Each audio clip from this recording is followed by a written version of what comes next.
Hello, hello, hello. Good afternoon, good evening, good morning, depending on where you guys are at. Welcome to another live with me, Hanifa Nayela. Today, we are going to have a different kind of conversation. I feel like it's still going to be connected to a lot of what I've already spoken about, like for the past week or two. Definitely, there's going to be some shaming dynamics that's going to be brought up, and so today is mainly I'm gonna be discussing more so around, and I'm probably not gonna be here long. I say that every live, y'all. I say that every live, but today is going to be mainly around our value and who gets to determine what our value is, right? And first of all, before I even get into why I decided to have the conversation, let me make sure I greet whoever is here. I see OG Patrice. She says, greeted and salutations, the flyest. Mama on the internet right now with the baddest fro ever. Peace and blessings to you, OG Patrice. Anya, she says, happy Friday. Hey, Hanifa, look forward to the conversation. And she says she hope I play that beat at the cookout. And yeah, thank you for your support. Thank you for always coming through and having these conversations with me from in the chat. So for anyone that is not subscribed and you're here and you're just peeking in, just make sure you hit the subscribe button. If it's something that you think people that you know, your circle, your friends, the people around you may be interested in having a conversation about, please make sure you share it as well.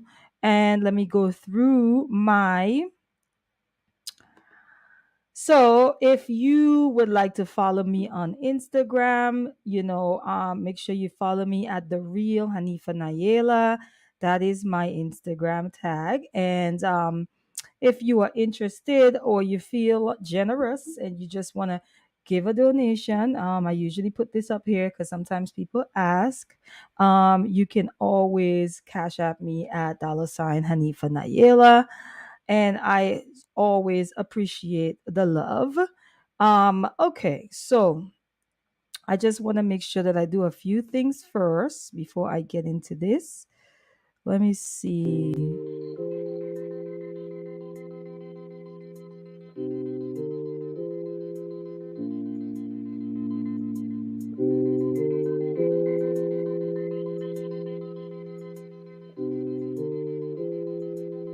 Okay, so I'm just doing some quick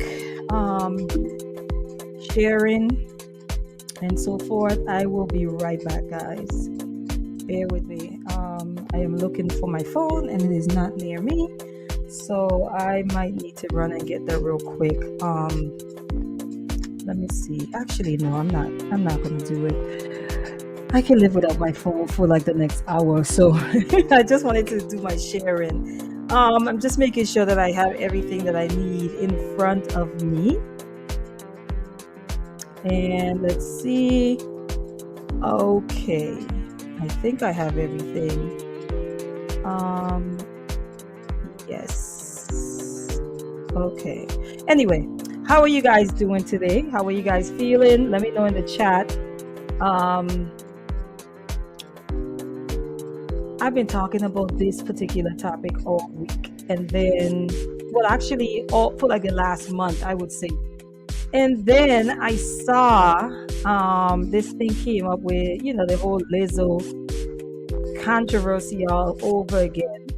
And people have their own feelings around Lizzo. And I'm going to get into that as well as to why people feel the way. I don't know why people do.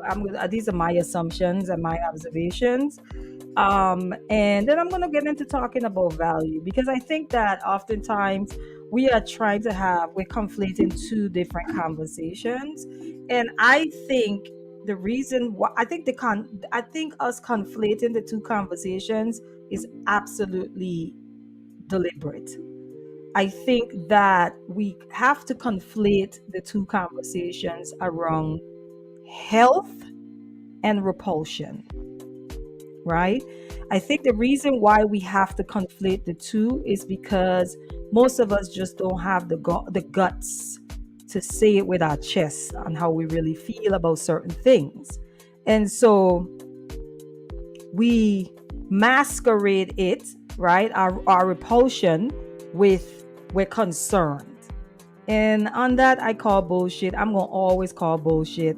I told you guys the last time. I don't know if it's because I'm getting older. Um, I don't know what it is exactly, but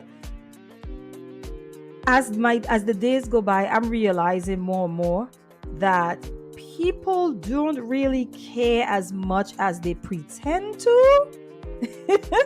People do not care as much as they pretend to care. I just want to put that out there. They don't. I think that people hide behind caring or concern because they don't want to look like the asses they really are.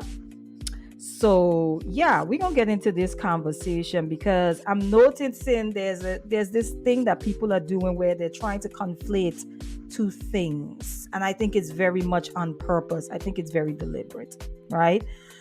Okay, so yeah, Inya, I see you say you're tired. Girl, my energy's been a little low this last week too, you know.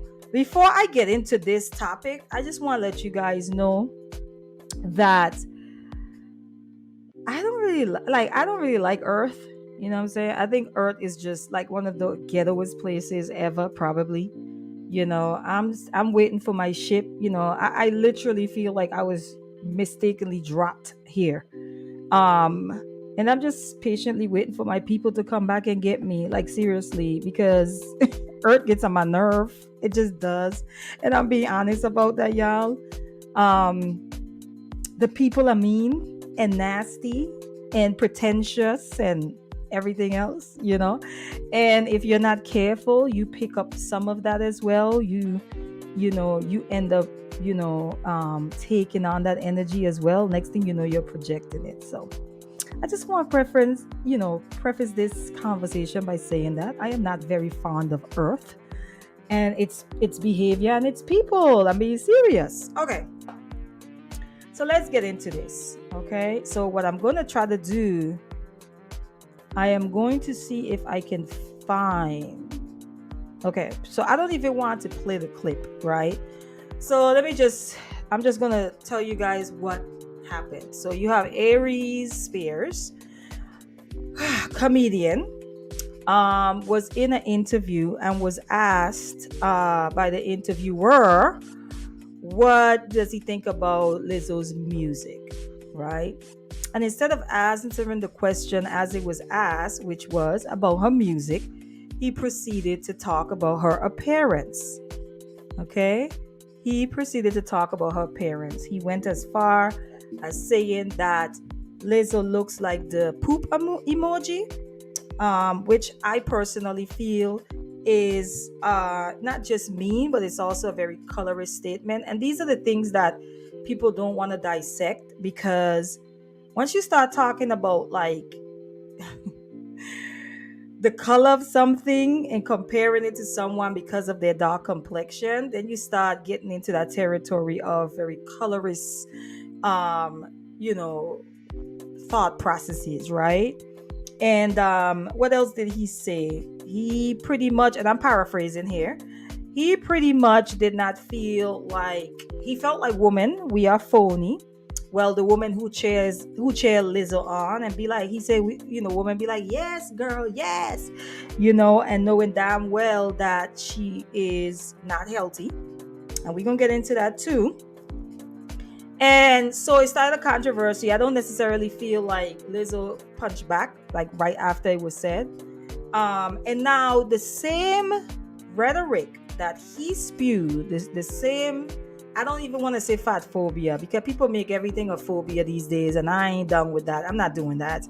But the same low, stupid, fat insults that he made about her, he is getting dragged and being insulted in the same manner because they're saying you are not small.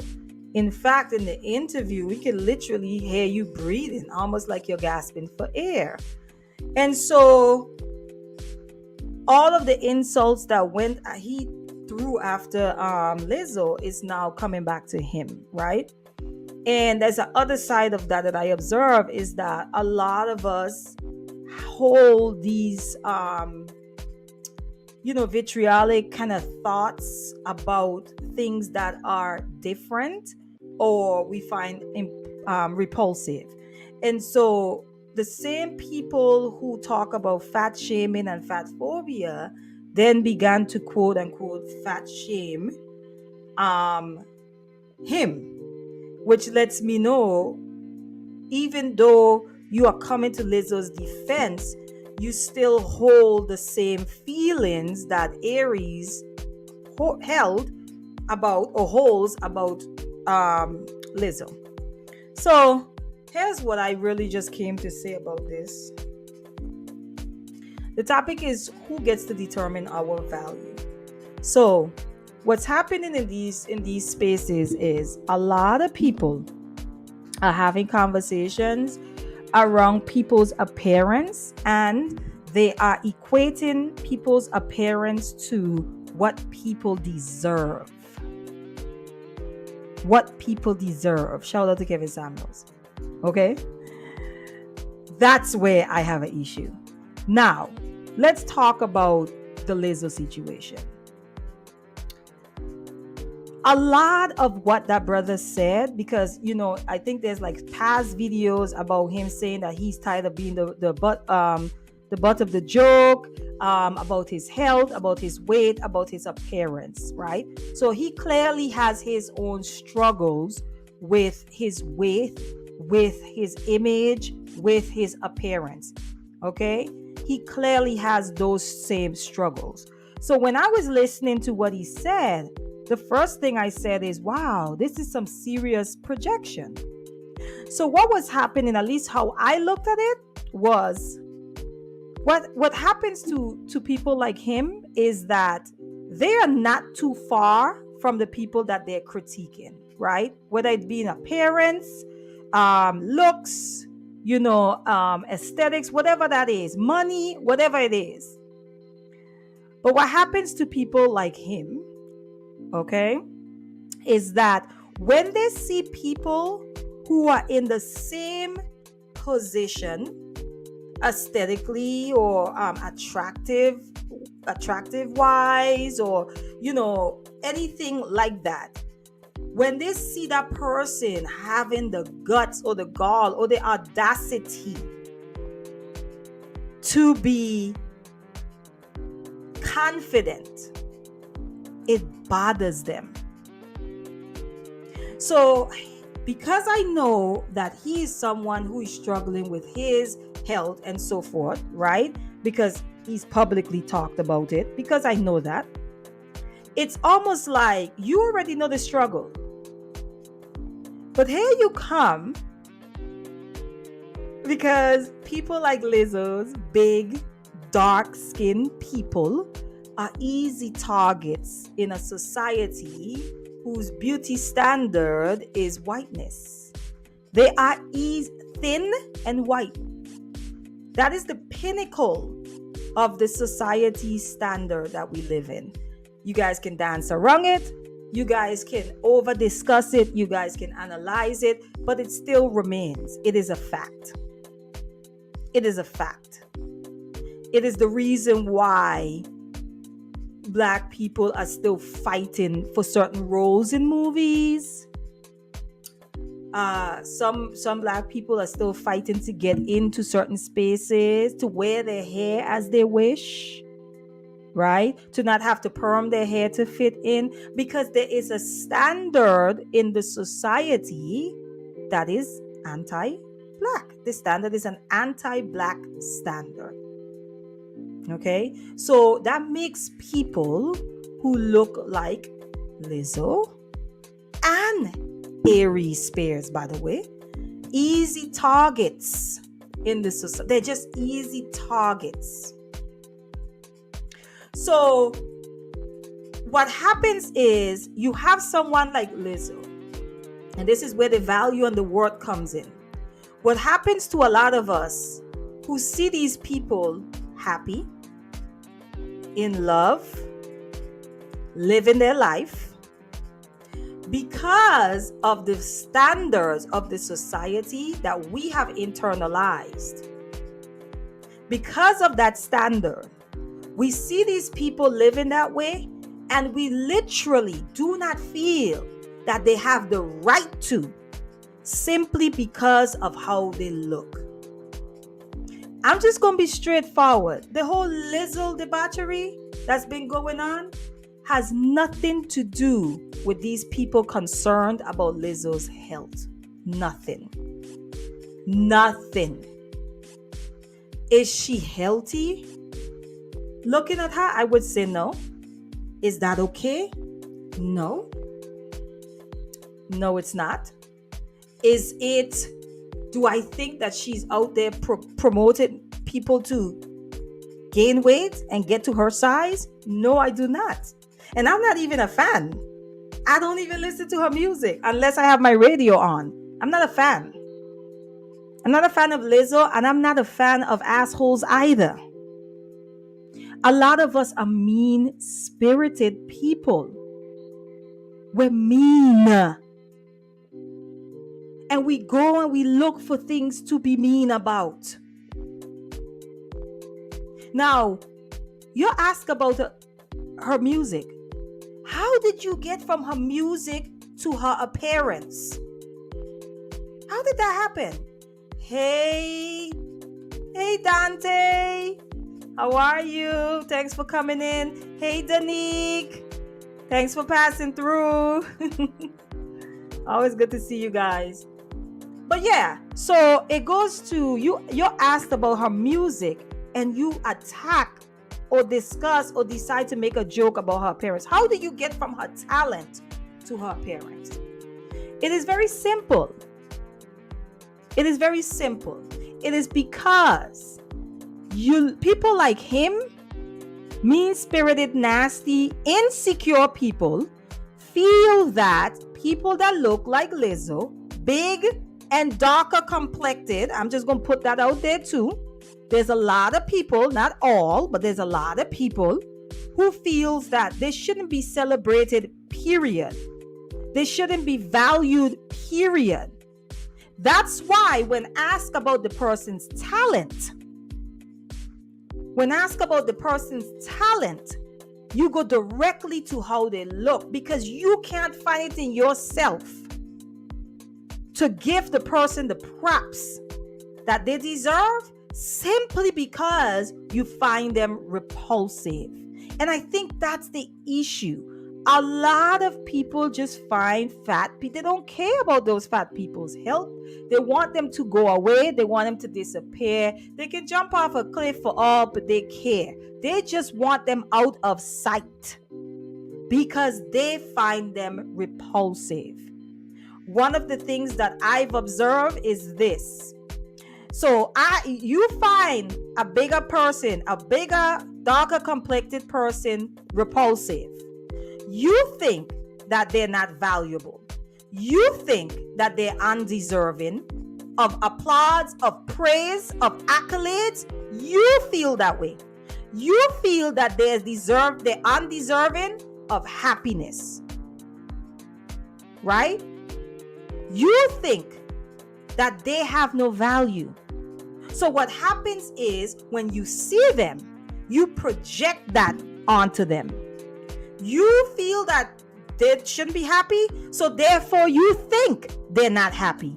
Because you think they shouldn't be happy because they're fat, out of shape, overweight, too dark, too skinny, their head is too big, they're unattractive, whatever that is. You think because you feel that way about them, that they should feel that way about themselves. And when they don't, it bothers you. And that is a you problem. That is a you problem. People keep saying that, and yeah, I see your comment here too, because people keep saying that, oh, well, she's in the public eye, so she can be critiqued or whatever. Like, come on. I mean, we find all sorts of excuse for our high school behavior. We find every excuse in the book to be mean to each other, to be mean-spirited. So because she's in the public eye, I have the right to make her a target? What are we saying? What are we saying?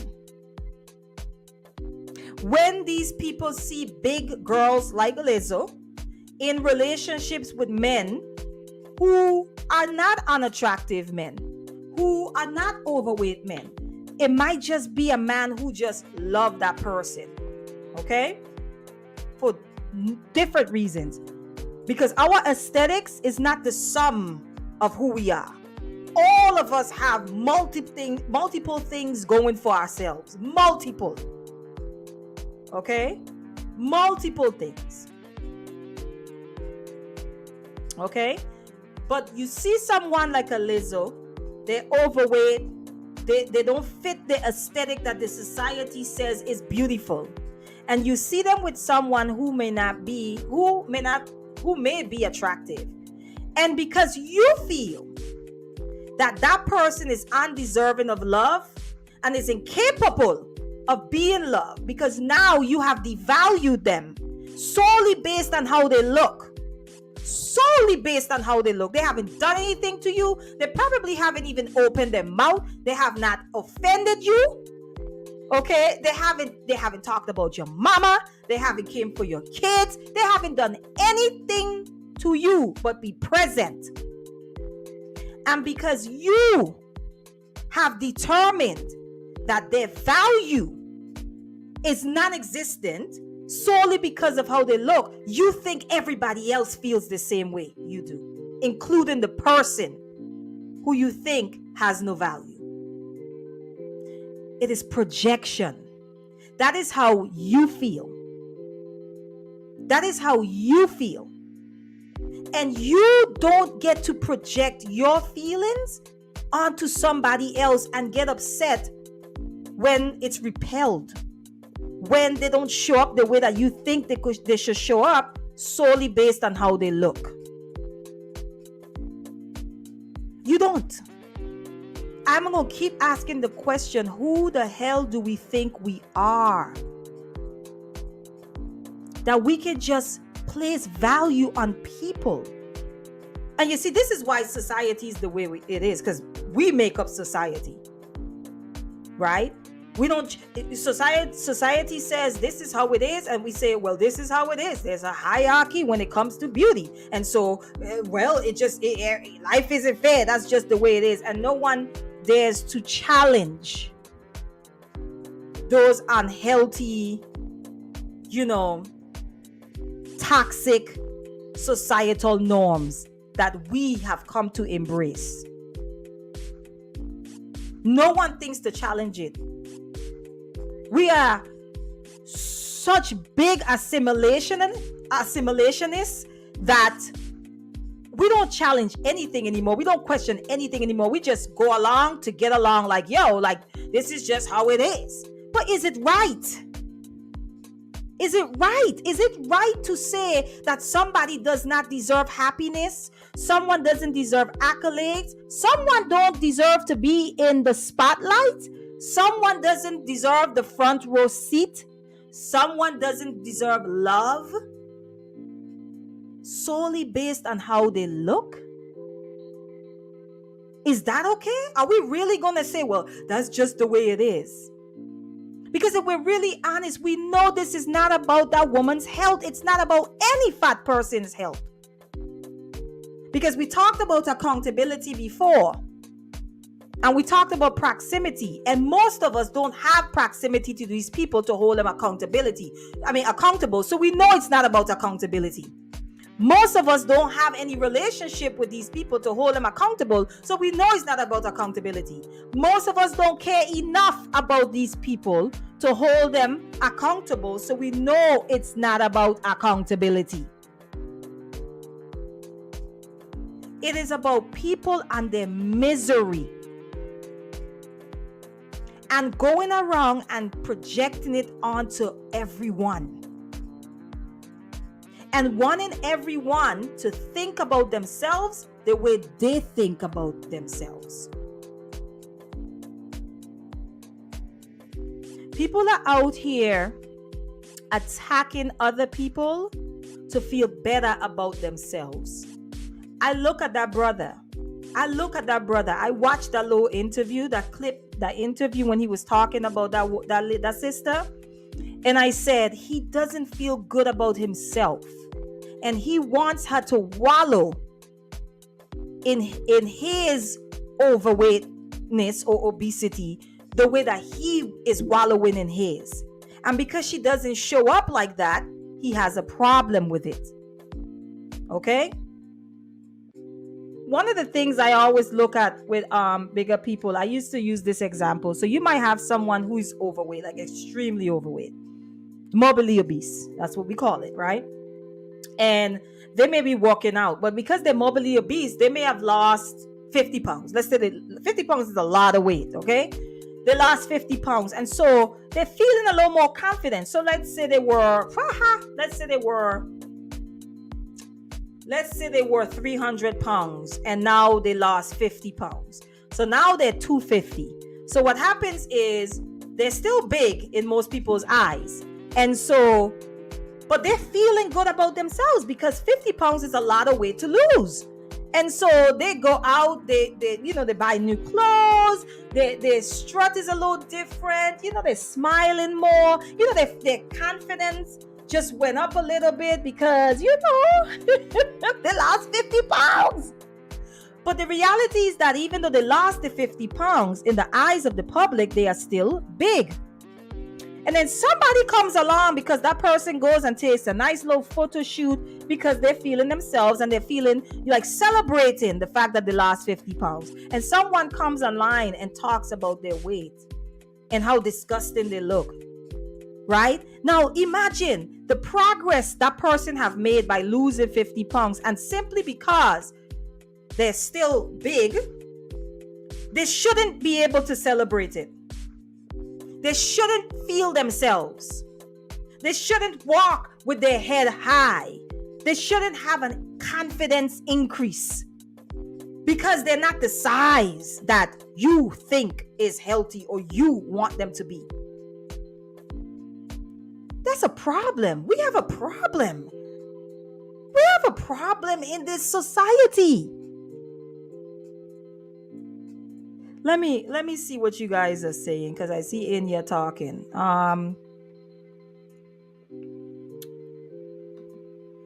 Inya says it's the heart that matters. They have confidence, and those who don't have confidence are jealous. Inya, I'm gonna keep saying it. It burns them because the person is not wallowing in a corner. And I'm not saying that people aren't depressed, because that's the thing. Depression, as we're learning, just looks different. It's not necessarily sometimes it's not being able to come out of bed. Sometimes it's drug use. Sometimes it's alcohol. Sometimes it's hard partying. It looks different. So I'm not going to go ahead, and I don't know these people, these celebrities, the way y'all know them, because y'all be out here acting like, I'm saying y'all were just hanging out with them the night before. I'm saying that just to see them smiling in a picture bothers you, because you literally do not think they have the right to confidence.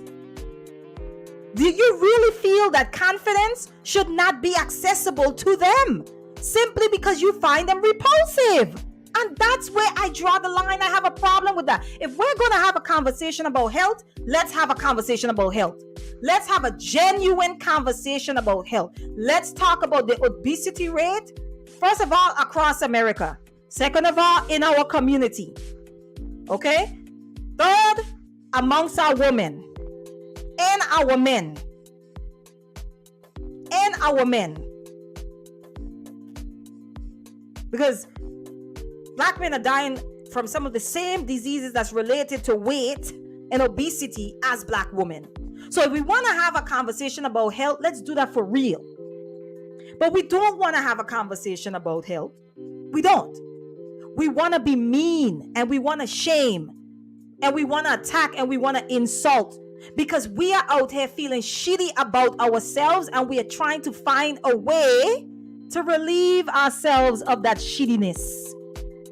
And that's why we project our shittiness onto other people, like the Lizzos of the world. I don't know. I struggle. I'm gonna go through the comments real quick.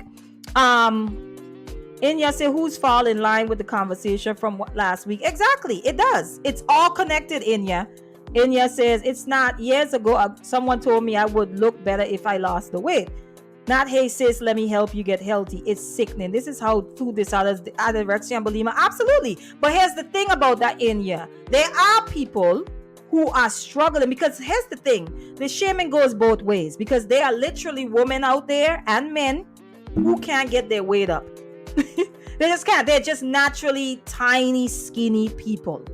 Like, that's it. And for them, they get shamed too, especially in our community, because most men, this is why the ladies with the BBLs and the surgeries and that's why they're getting these men attention, because in our community, you know, the hip to waist ratio and, you know, all of these other stuff. And I mean, there's a science behind that as well.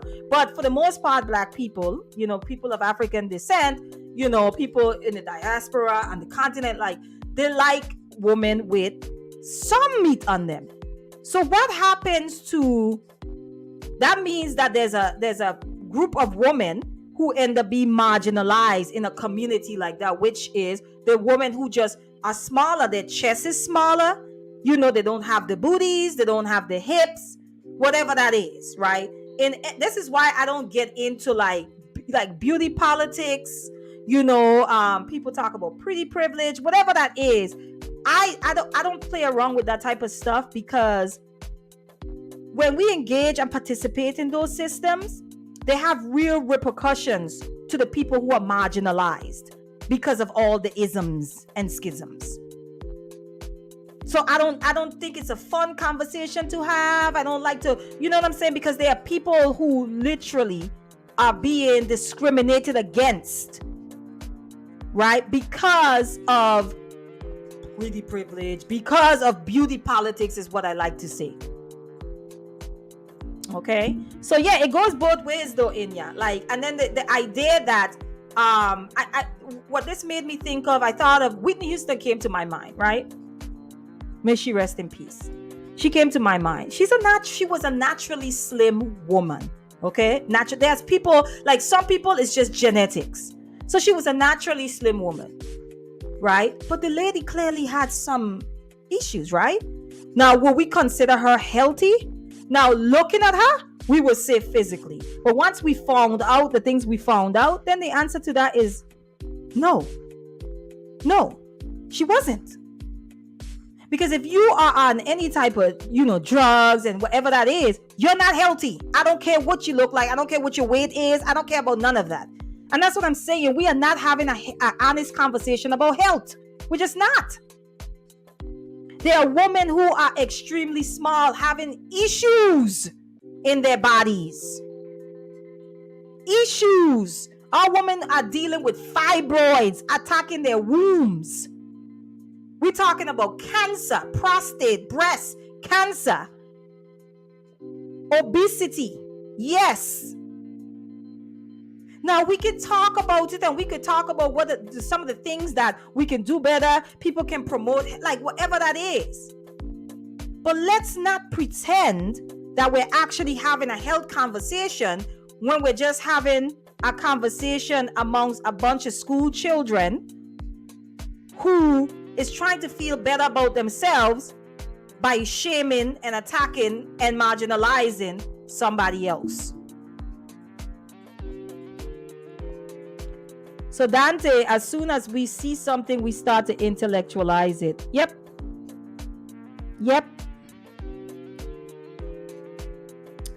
Yes, I can relate. This conversation hits home. Dante say, as soon as you intellectualize, it is no longer what you saw. I like that quote, Dante. You always come with the quote. You always do.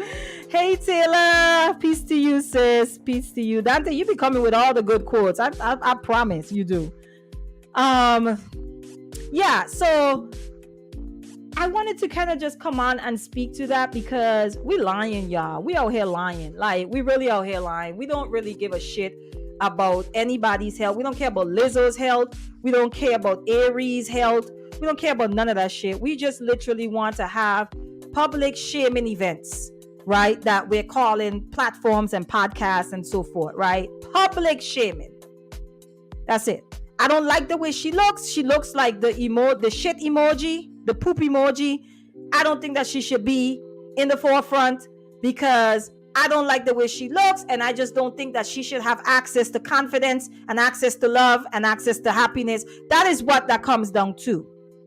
Because you feel shitty about yourself. And I want to say this thing that people keep saying where women are like, yes, to Lizzo, like, yes, I don't think that women are cheering on her unhealthiness. Because I think that if she begin to, now don't get me wrong, I personally feel like Lizzo's size is a part of her brand, right? I really believe that. I don't necessarily think that, and this is my opinion, she may not be in a rush to drop all the weight right now because it is a part of her brand. I just want to make sure I put that out there, right? Which is unfortunate. Okay? Because it's like, okay, the brand, at what cost though? At what cost? Is it worth it? And in my opinion, it's not. Okay? If we are overweight, if we are obese, we should be working on getting to, a healthy place overall. There's a lot of people in our community who look good. Like the sister, and this is crazy. Oh Lord, now I'm going into something else. The one sister that she was the pageant queen, I think. And I think she may have deleted herself, right? And this is how, gosh, we're such a sick society. This is the conversations that were being had about that. It was like, oh my gosh, I mean, she was so beautiful. Oh my gosh. Do you know how much that annoyed me? It was like somebody scratching a chalkboard. Because we think because somebody's aesthetically beautiful that they shouldn't deal with depression, right? They shouldn't have an issue with unhappiness, right?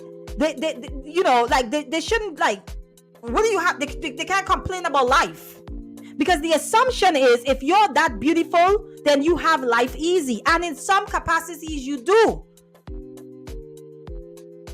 Right? But there are some things that go on inside of us that no amount of beauty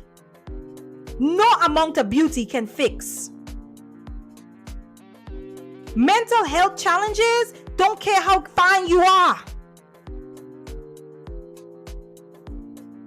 Okay? Death don't care how fine you are. But we see things like, oh my gosh, she was so beautiful, like, I mean, why would she just off? It's so insane to even have that conversation. And you know what that tells me? It still links back to exactly what I'm saying about Lizzo and the likes of Lizzo. The sister who was the beauty queen, who was beautiful, have no reason to want to off herself. But people that look like Lizzo, their sole reason for wanting to off themselves is because of how they look. That's really what we're saying. So when we see attractive people struggling in this life and dealing with some of the same mental health issues that people that we don't think is really attractive is dealing with, when we see them homeless, when we see them struggling, we can't fathom that their beauty doesn't make life okay. We can't fathom that. No. Suffering, mental health challenges, challenges in life are reserved for unattractive people. And when I say unattractive, I mean unattractive according to societal standards of beauty. That's really what we're saying. It is reserved, struggle, challenges, difficulty is reserved for people who look a certain way. And so we are so taken aback and so surprised when someone that society says is gorgeous and is beautiful. We're so surprised when they're depressed and they're on drugs and they delete themselves. We're so shocked by it because we're messed up and we're shallow.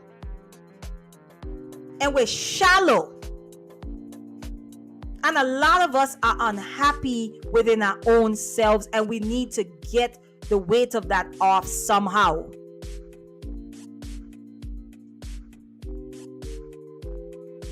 We got to check our prejudices, man. This is what's muzzling a lot of our people. Like I talked about before, I'm Black.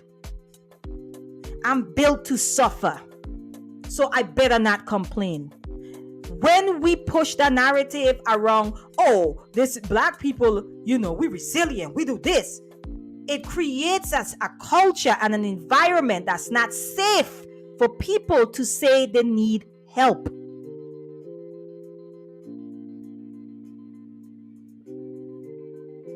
When we create a culture that says your value is solely based on what you look like and what you can produce to maintain whatever the system needs to be maintained.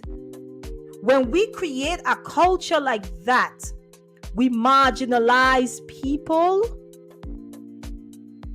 who might be disabled, so they can't perform the job like somebody who has all their faculties, right? We marginalize people who are older and younger and little ones. That's what we're doing essentially. And we're unaware of it. It's like we're in auto drive with it. We're unaware that it's almost like our subconscious mind is at play, and we're not aware that we're functioning in that capacity, and we're marginalizing and hurting each other and pushing each other away and out and further dividing ourselves among ourselves. I was talking to someone the other day, and I said, my toddler was playing with some ants, and I'm a very funny person. So if I'm in the backyard, we have a big old tree in the backyard, and I go in the backyard, usually I'll say, "Hey tree," and then he'll say, "Hey tree," So he'll see me talking to the plants in the house. He'll see me, if I see an ant, he'll see me talking to the ants. So the other day he was playing with the ants, right? And I was like, "Why are you harassing those ants? Those ants are harmless. They are not bothering you. Leave them." He said, "I'm trying to feed them." I said, "Oh, okay, so you're not killing them." No, I'm trying to feed the ants. And in that moment, you know what came to me?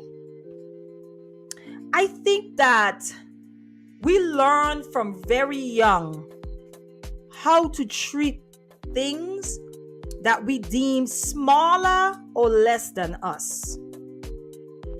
So if you are bigger,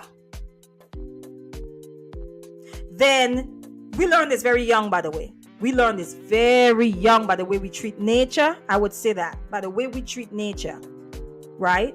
By the way we parent. Because when you have parents who mistreat children, beat children, this is a part of my issue with beating children, okay? Because it's a power play. It's a power play. Because most of us will not hit adults if they did some of the things that we are hitting our children for. So it's a power play, right? It's I'm bigger than you, right? So I can overpower you, and therefore I can take advantage of you. We learn this very, very young. So I was processing that like, well, how does that play into our other relationships? And that's where the parenting dynamic came up for me, in how we deal with our children, how we talk to them, how we interact with them. We interact with them from a very dominating kind of approach, where it's like, I'm bigger, and so therefore, I overpower you, so I get to, determine how this is going to flow. And then I thought about like, how does that trickle over into our relationships in general? And then I went into, well, it depends on the standards that the society is at play in the society. So if the society, so this is what happened. The society says, well, if you're rich, then you're powerful, right? And so then you have rich people treating people who don't have as much money as them as smaller than them, as they're treating them like, you're beneath me. Why? Because the society says that I am more powerful than you because I have more money than you. Okay. The society says this is what beauty is. Okay? So then you have people that say, okay, well, you look like this, so you get a pass. You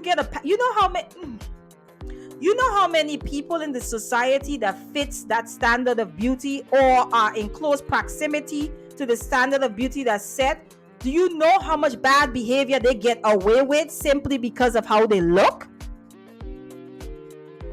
So the society says, well, in this society, this is what the standard of beauty is. And because you're much closer to it, and I'm a little bit further from it, that means that you get to be granted certain privileges that I should not be granted, or I cannot be granted. You have certain access that I should not have. You're bigger, you're better than me, right? Because of the standard within the society that we're existing in. It's this hierarchy bullshit that we buy into over and over and over again. And I know we buy into it because we participate in it by the way we treat each other. So I was processing that. I'm like, okay, but where do we get it? We learned this very young. Very young. My son playing with the ants and trying to feed them is a good example of that. It is me teaching him, not because they're smaller than you means that you should stamp them out and annihilate all of them.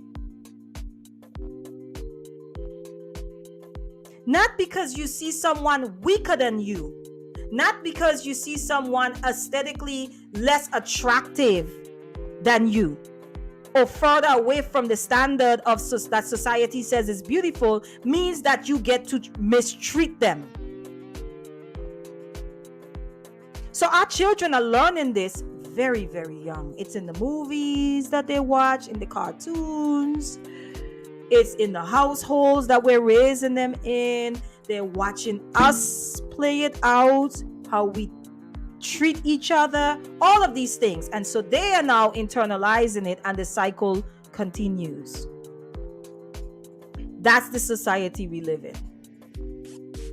So people like Lizzo, darker complected people, obese, bigger, sometimes smaller, they're not pleasing on the eye, they're not soft on the eye, and so therefore it's okay to mistreat them. It's okay to publicly shame them. It's okay to attack their looks simply because they do not meet the standard of beauty of the society. But here's the thing I say to us as Black people: most of us don't. Not in this society. Not in this society. And if it's anyone that knows what being marginalized feel like, is the marginalized. That's us. And yet the same system, the same standards, the same bullshit societal norms that have marginalized us, that have hurt us, that have demonized us, we still use that same standard and weaponize it against each other. Because at the end of the day, you're using it, but you will never be at the pinnacle of it. So now we get into hierarchy. Okay, I might not be at the top, but I'm not where you at. Because everybody want to be, one up each other. Like I tell my one of my friends all the time, black folks, we are okay with being at the top of the bottom. We are fine with being at the top of the bottom as long as we are not at the bottom.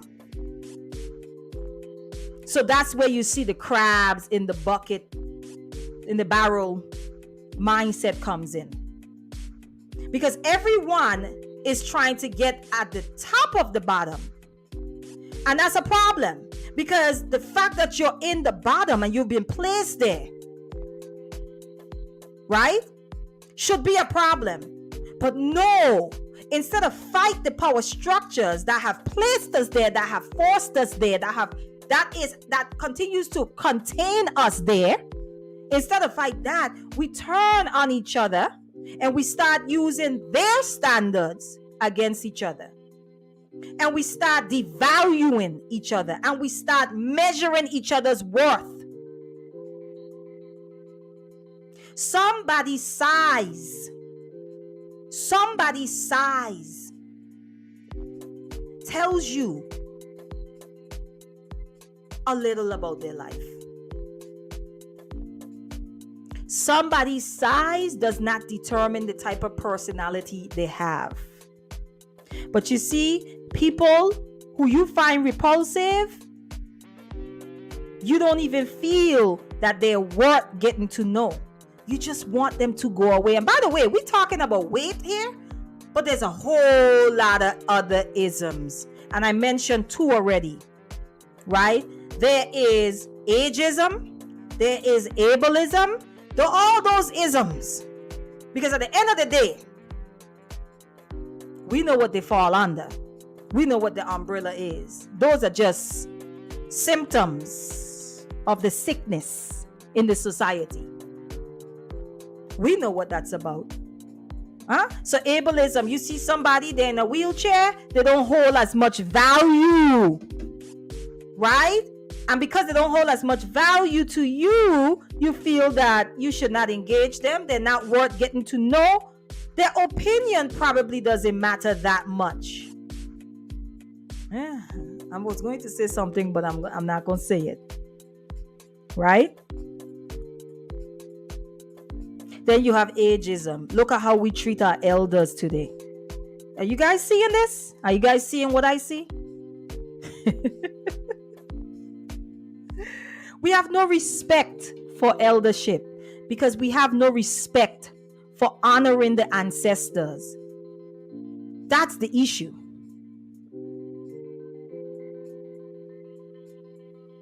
That's the issue. We think honoring the ancestors and acknowledging their presence, we think is obie, we think is voodoo, we think is witchcraft because somebody's religious paradigm has informed us that is the case. And if you don't respect and honor your ancestors, you have no respect for eldership.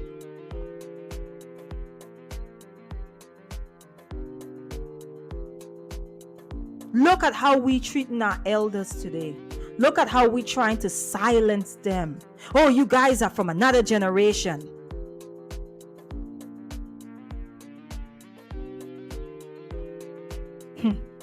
Let me see who came in. Let me see what you guys are saying. Because I am... this boils my blood, y'all. This boils my blood. It boils my blood. I'm so irritated. I tell y'all, planet Earth is annoying. That's all I'm going to say about that. Okay? All right, I'm going to come through. I see some new people came in. I want to make sure I shout you guys out. And I'm going to go through the comments. Hey, Tiffany. Thanks for passing through. Thank you for the support. I am honored. Melanated and Candid Productions. I just want you to know that I pass through your channel sometimes and I feel like you have one of the best platforms out here. seriously. I just love the conversations you guys have on the topics, and I just want to say thank you for passing through and showing some love. And she says we don't even have relationship with our elder family members. That is a fact. That is a fact. We got it figured out. There's nothing, like, literally, we got it all figured out. There's nothing that they can give us. They are something of the past. And what we don't understand is how important the past is to our progress. We don't understand that. We don't understand the necessity for elders to tell us about a time that we were not born in, but that they were present in, and how important that is to building, to progressing, to advancing ourselves. You really think the elders are sitting and saying, we want to hold y'all back, we want y'all to stay here with us? For the most part, and I'm sure those elders exist, but they are not the majority. Most elders want us to do better. This is why your grandparents was like, go to school, get your education, get you a good job. They meant well because they wanted us to do better. And then we go and we do better, and we think because we have acquired more than them, there we go with value. There we go with value. Because we've acquired more than they have, we're now superior in knowledge, in intelligence. There's some things that our elders have that we are missing today, right? That connection with source, with spirit, that real raw connection where you know what to do because you know the rain is about to come. You know what type of weather is about to come. You know what to do when that weather comes. You know what to go and pick from the garden when a baby gets sick, or someone is struggling with cramps in the house. These are things that come from our elders. But you see, we go get our education and our elders become primitive almost to us. Because now we live in we live in condos and big houses that didn't have, because they grew up maybe in a little shack or something like that. So now, because we've acquired more in money, in education, right? There goes the value. We think now that we are of greater value, and yet it is their shoulders that carry us.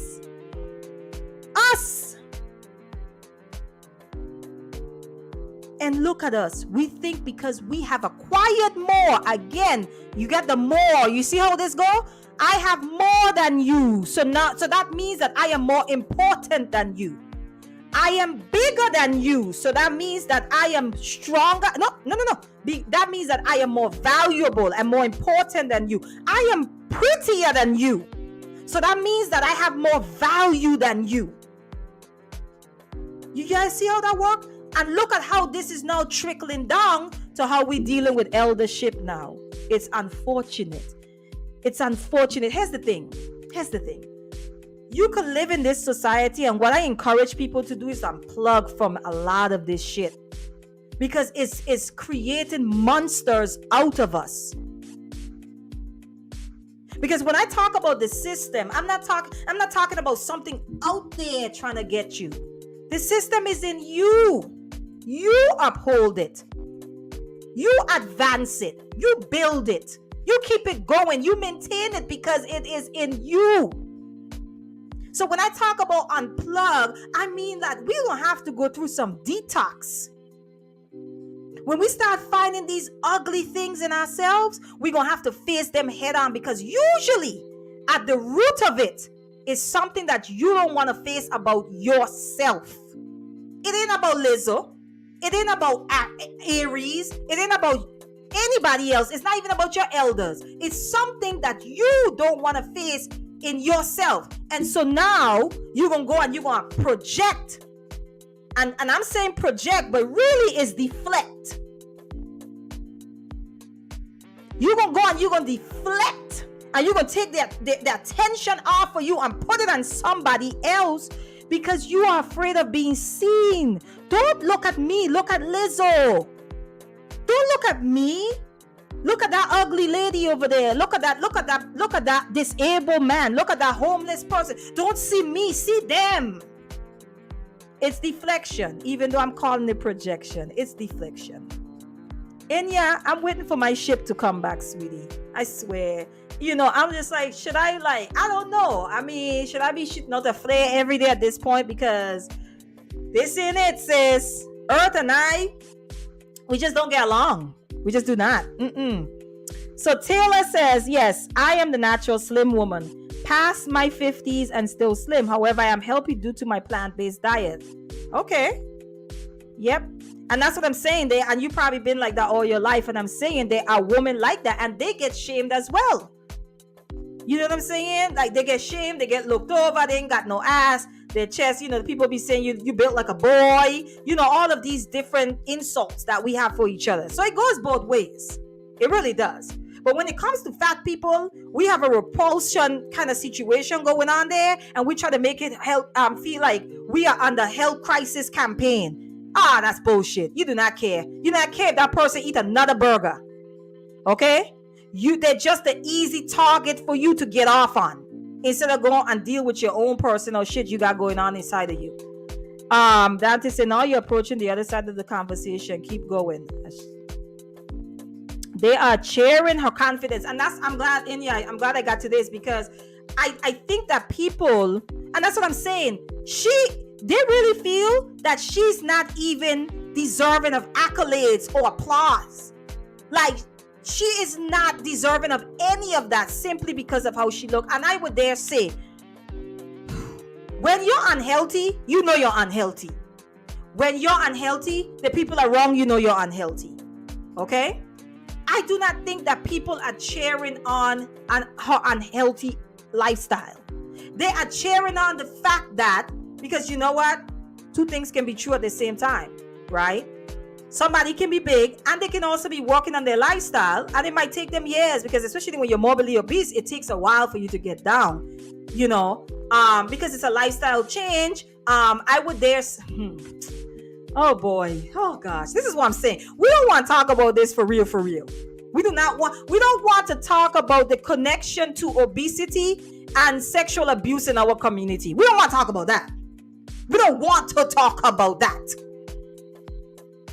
Okay? And why people who have been touched, violated, right? Why they allow themselves to go.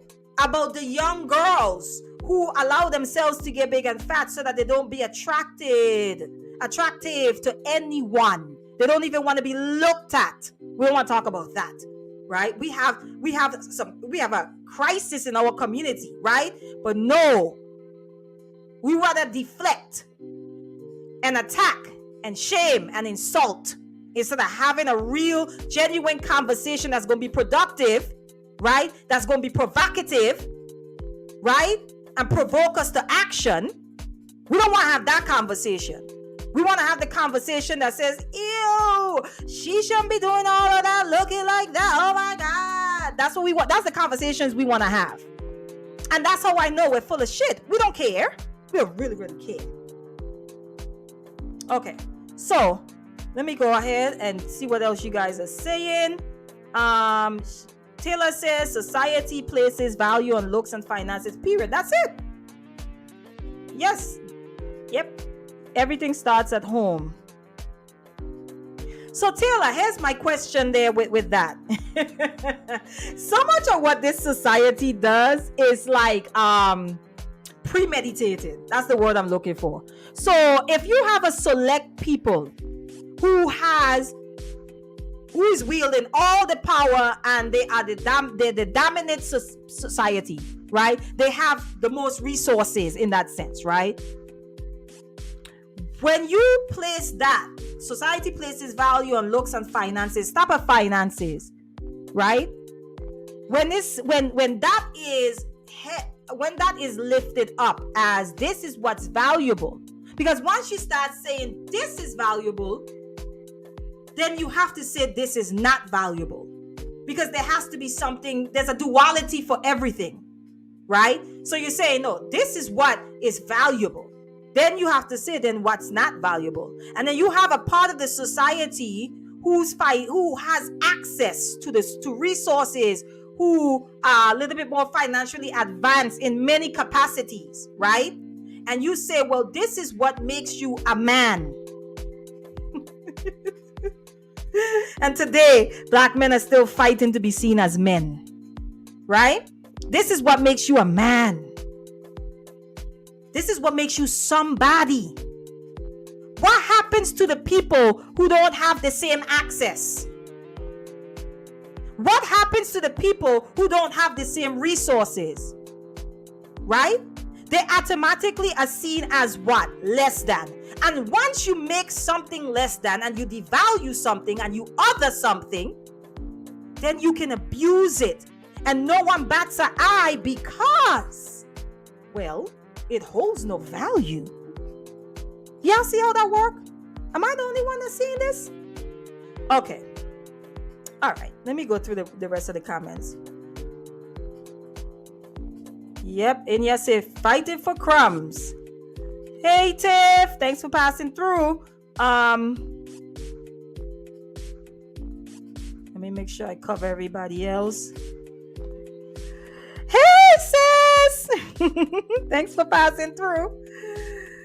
She says, oh my God, I am so honored. I've been trying to catch you live for a while. Great content and thank you. Yes, I appreciate you guys over there, man. Trust me, there's some content creators, and it seems like it's always the smaller content creators that I respect. I respect the conversations. I just, and you guys are one of them. I pass through when I can. I think I got hip to you guys through Gail. Yeah, through Gail. That's how I got hip to y'all. She had shared something of y'all on, and y'all was on her show or something, and I was like, I like this sister. Y'all was talking about abortions, and I was locked in since then, sis. So salute to you guys. Okay, so they know how to survive without the internet. Absolutely. Let's start there. Let's start there. Okay, because if the internet shut down tomorrow, they're gonna be the ones that gonna lead the way. Y'all gonna need them elders.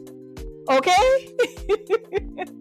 Simba says salute to you too. Thanks for passing through. Miseducation of the Black Negro is what we see today. Absolutely. He said, for many, the elders' ideas are too slow paced for the average. Many want the satisfaction immediately. Absolutely. I agree. You feed it, real talk. Yep. She says emotionally damaged. Absolutely. Yes, the Black community is on trial for your hypocrisy. Bring it out, Hanifa.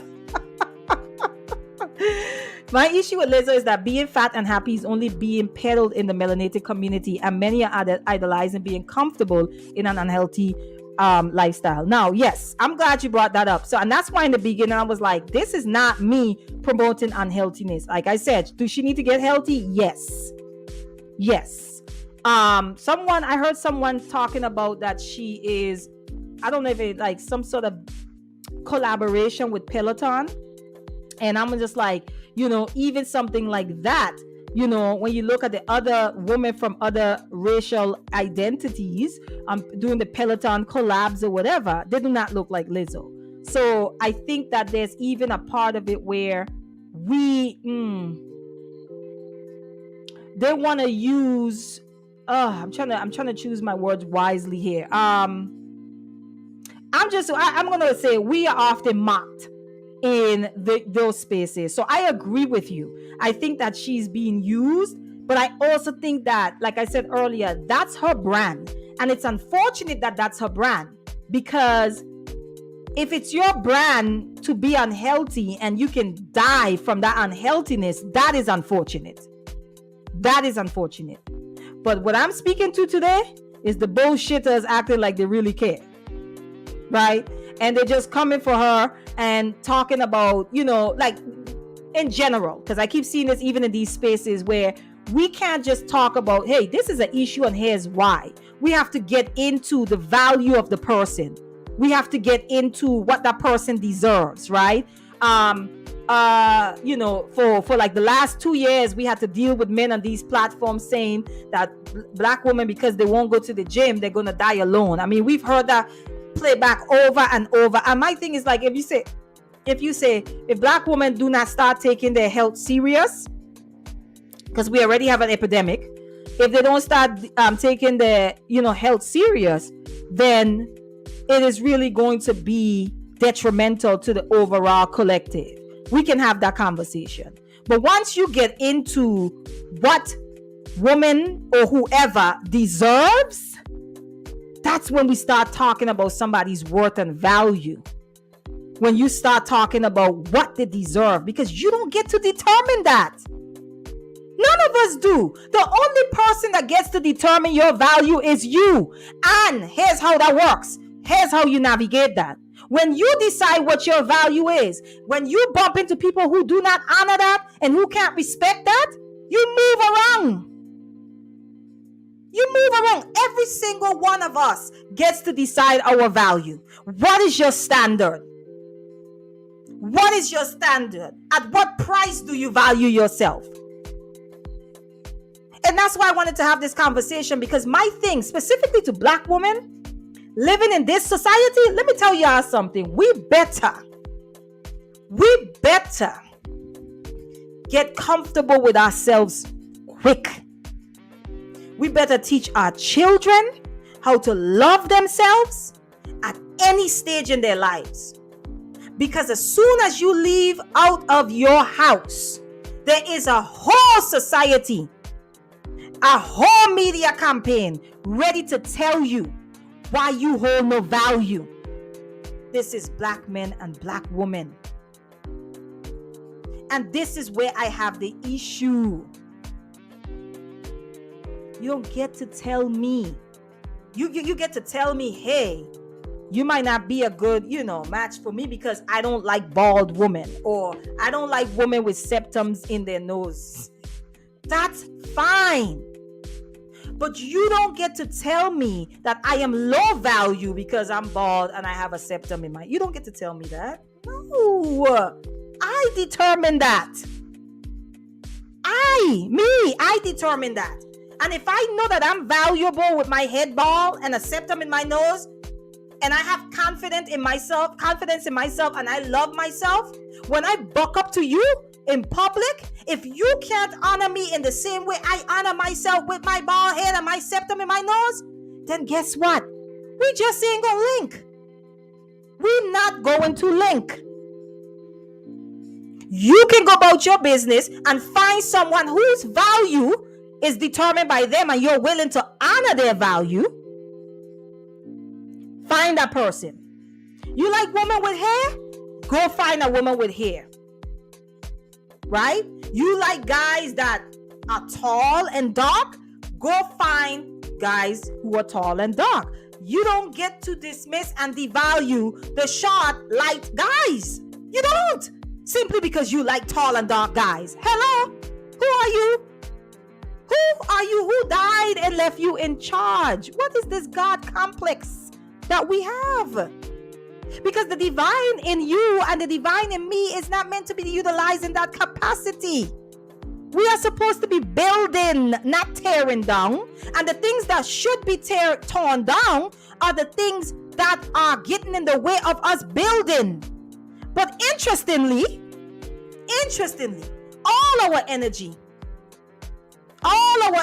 goes towards these non-productive bullshit.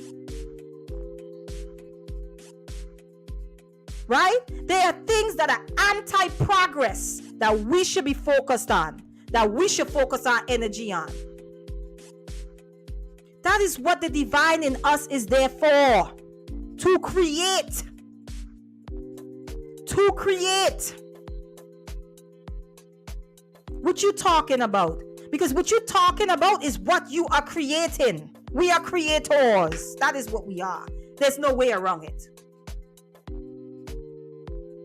What are you speaking? What are you saying? What's flowing from your mouth? Are you speaking life or are you speaking death? Because there's a way to have a conversation with someone that's unhealthy without attacking their value. And we're lazy. We're lazy. I said this on my other live. We are lazy because here's the thing. In order to hold each other accountable, it requires proximity. It requires relationship. and it requires genuine love. We are not willing to build relationship with each other. That's the lazy part I'm talking about. We are trying to take a shortcut to accountability. We're trying to skip steps. We're skipping steps. We are skipping steps. We want to jump to accountability, and we want to pass up proximity. We want to pass up love, and we want to pass up relationship and jump to I'm holding you accountable. I'm holding you accountable. Negro, you don't know me, and I don't know you. So what are we really talking about? There are some conversations that we shouldn't even be having in the public. I was watching one platform, and the brothers, it was like she was like one of the two women on the platform, and I mean the men were grilling her about her life, and I am literally, because I'm listening from in my car, I'm in my car like, don't answer.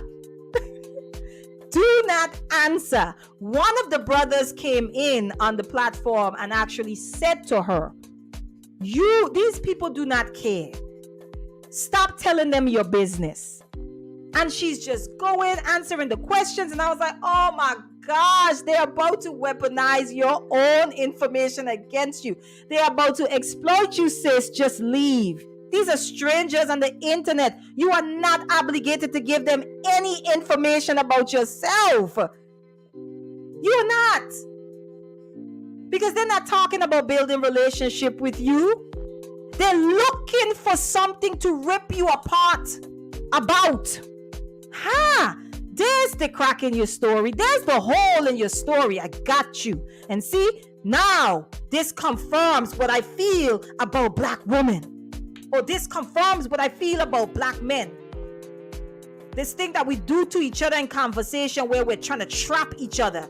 We're not even having genuine conversations. We're literally meeting in spaces to try to attack each other's opinions and each other's realities, by the way, because a lot of things are not opinions.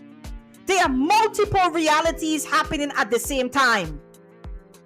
Because if I'm over here creating my reality by what I speak and what I feel and what I manifest and what I project out there, and then you're over there creating your own reality, and then we come together in each other's space, so now you are projecting how your reality functions onto me. Okay? You're projecting that. When you go into other cultures, right? Outside of the United States, even outside of the West, you're stepping into a different reality. There are some things that you're going to see there. For example, in some cultures, you staring people in the eye when you're speaking to them is seen as a disrespect. And in other cultures, it's a sign of respect. Do we see how that works? Multiple realities. But the issue with us is that we think our reality is the best reality and the only reality. And so when we meet people, we're not there to learn about them, about their experiences. We're literally there to make them conform to our reality, to our paradigm. We're here to project on each other. And that's creating a lot of the conflict. That's creating a lot of the conflict that we're dealing with today. So yes, I agree. Melanated and Candid Productions. My issue is the unhealthiness, for sure. This is not what this conversation is not about that. Now, if we want to have a conversation about health, we could do that. Oh, shout out to my aunt. Y'all tell my aunt happy birthday, man. Say happy birthday to my aunt. She's in the chat. Happy birthday to my sister friend, my aunt. Happy birthday. I should start singing, but I don't have the best voice, you know what I'm saying? And you know what I'm saying? But I would sing for you, sis. I would sing to you. But yeah, you guys shout my aunt out and tell her happy birthday. It's all love, and respect always to my good sister. I saw Sir Hale is in the chat. Peace, Sir Hale. Thanks for passing through. I saw Quantum up in here somewhere. She comes in with all the fire. Hey, Quantum. How are you, sis? Thanks for passing.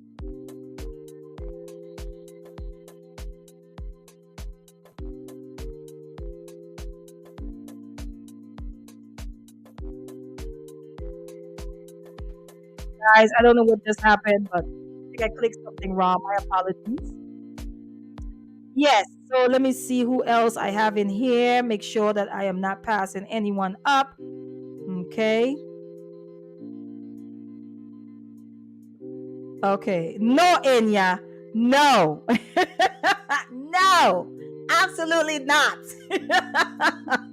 I am not giving you the name of the platform.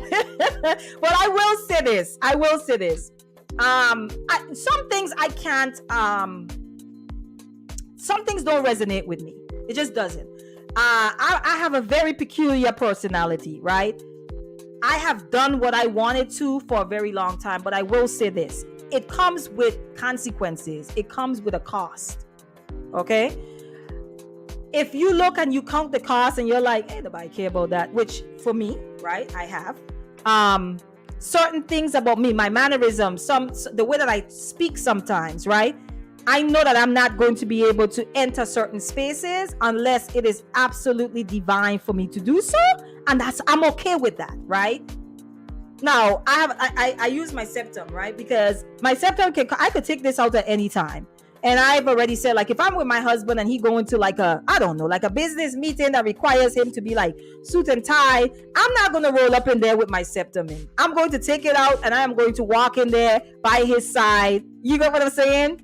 But the life that I live allows me to wear a septum because it's the life I've chosen for myself to live, right? So there's a lot of things that I can't relate with because I am a person who I just do it the way that if I feel like wearing something in the middle of my head today, I'm going to do that. If I feel like wearing lipstick, I'm going to do that. If I feel like wearing makeup, which I rarely wear unless it's like a big event or I'm going to take pictures, I'm going to wear my eyeliner, my lipstick, but that's as far as it go, like the foundation and all of that type of stuff. If I wanted to wear some gold on the top of my eyes today, I don't know if y'all can see that. Can y'all see that? I'm going to do that, right? Because my value, my worth, how I see myself does not come from outside of me. And that is the honest truth. Maybe it did at one point, but I think it stopped being that way a long time ago. It just doesn't. So I can't relate. But there's a lot of people who is constantly looking for validation. But they're not just looking for validation. They're also looking for kindness and love. And we have some messed up ways of looking for love out here, okay, and seeking attention. But nonetheless, people are looking for love. I was sharing with a friend where a lot of black women say things like, oh, these men want mothers, right? They want you to mother them. And I was saying to my friend, like, that is true for some black men. Some black men want to be mothered. They need to be mothered. And you have to think of what mothering consists of, right? They're not asking you to go to sit on your breasts, all right? They're not even asking you to mother them in the way that you're thinking. When black men need to be mothered, it is nurtured, because a lot of them didn't get it growing up. They got yelled at, they got hit, but they didn't get loved on. They didn't get the hugs. They didn't get the affection. And so, or even the attention, right? So when I hear women say, oh, men want to be mothered, I'm like, probably, because some of our brothers come from real messed up places and really toxic and traumatic backgrounds. And so, but we turn it into a bad thing. We turn it into, we blame the victim kind of thing. In other words, like, something is wrong with you because you want to be mothered. And I'm going to use the word nurtured here. You want to be nurtured versus something wrong happened to you. And now you are an adult looking to be nurtured by a woman. You see the difference?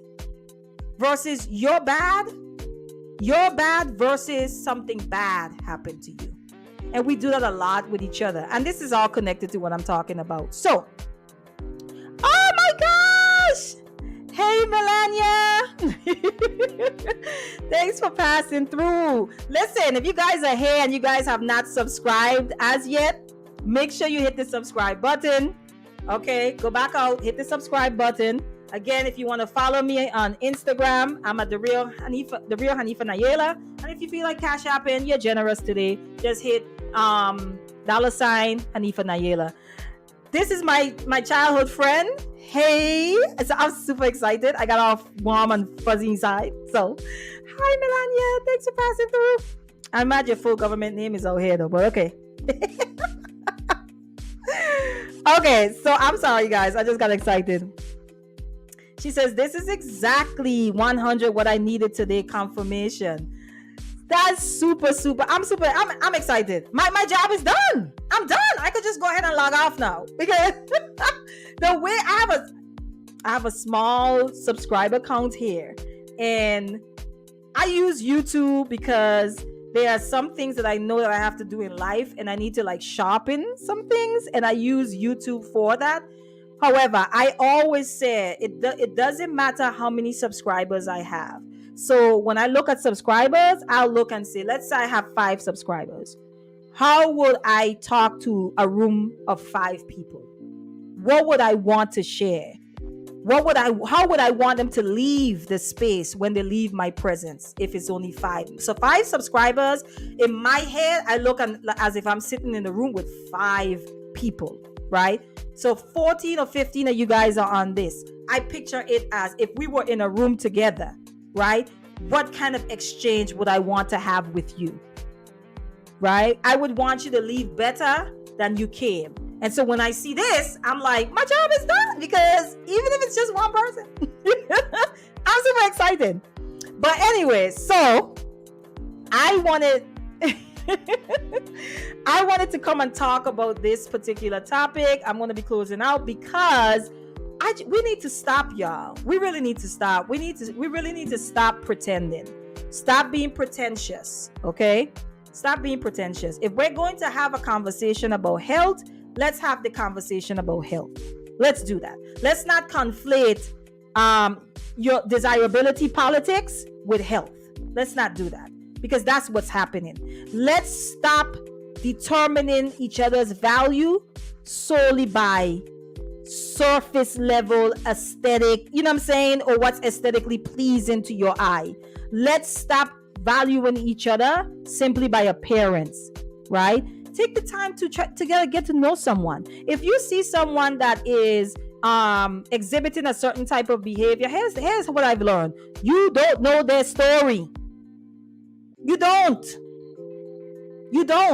Just like I tell people all the time, you can go on the street and see prostitutes, and all you can think about is like, oh my gosh, they're the bottom of society. They're the bottom of the barrel. Look at them. And what you don't even realize is that a lot of them are being trafficked.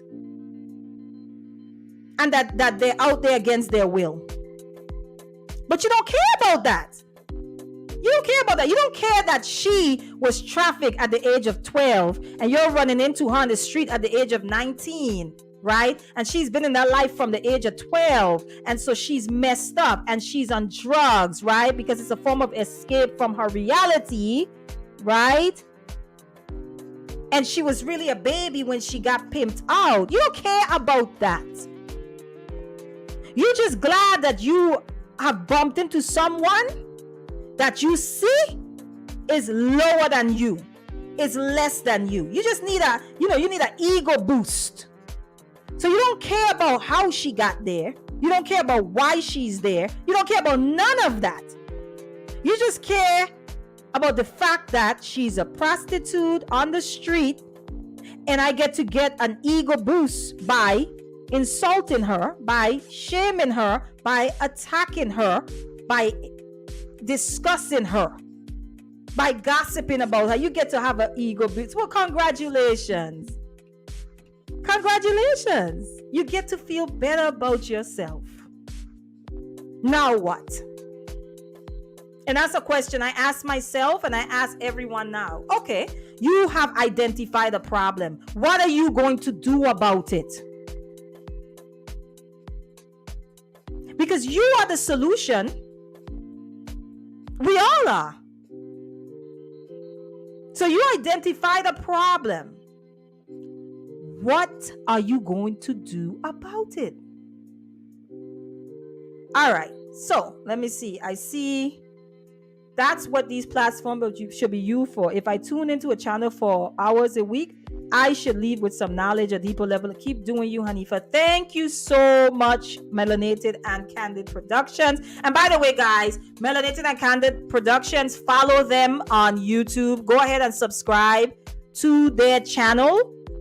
Okay, they be having the good over there. Okay, the good discussion. So that's Melanated and Candid Productions here on YouTube. You guys go over there and subscribe, tap in. Okay, tap into them sisters. They be having it going on over there. All right.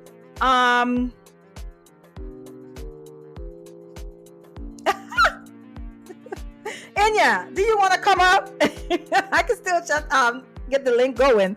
Hey, Yella. Yella Pill Coffee Co. Hey, Yella. Thanks for passing through. Thanks for the support, brother. I appreciate you. Thank you so much. And I see Thomas says, hi, gorgeous. Well, hey, handsome. Even though I can't see your face. Appreciate you. Appreciate the support. Thanks for passing through. Who else? Let's see. Make sure I catch everyone. So Melanated and Candid Production, she said, we're discussing medical malpractice in the Black community tomorrow. Yes. I'm hoping that you guys reference that book, Medical Apartheid. I think that if I was to suggest any book around that and how long this stuff has been going on, the war on Black bodies, the medical war on Black bodies, that's one of the books I always suggest, because I feel like it's just so much information in there, and it explains a lot about like even our relationship, right, with like doctors and hospitals and just the medical facilities. It really explains a lot, because a lot of that stuff is in our DNA.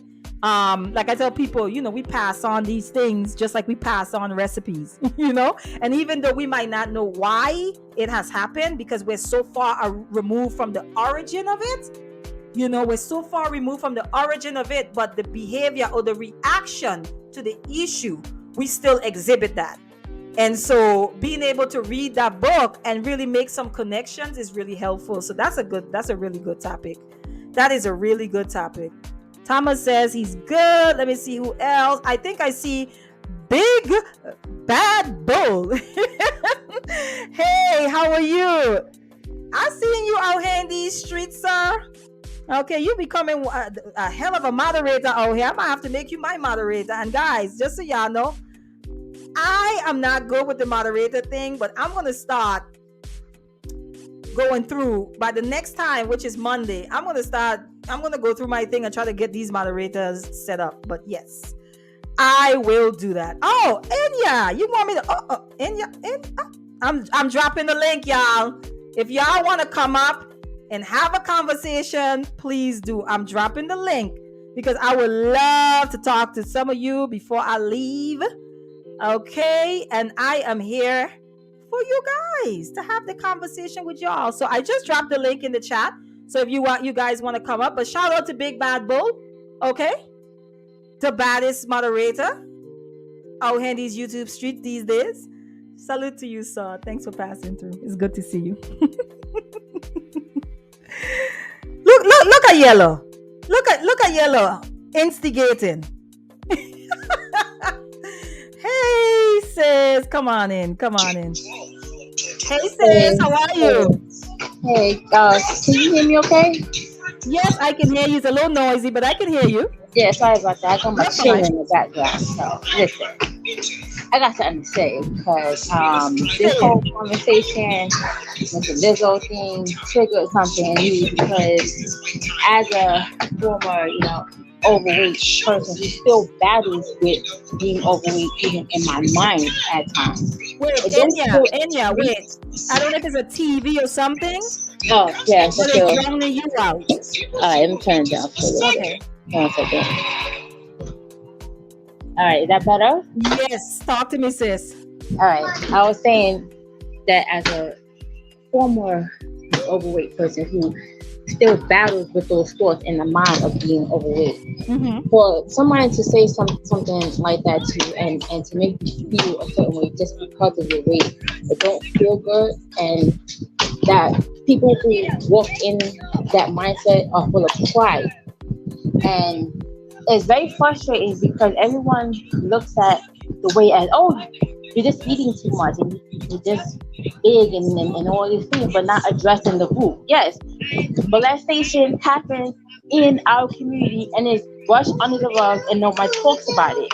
No one talks about why she's depressed. Nobody talks about why she's overweight. No one talks about these things. They just say, oh, well, just stop eating and just stop doing this and just stop doing that. How about address the issue and see what's going on in the person's mind before you start to make a judgment?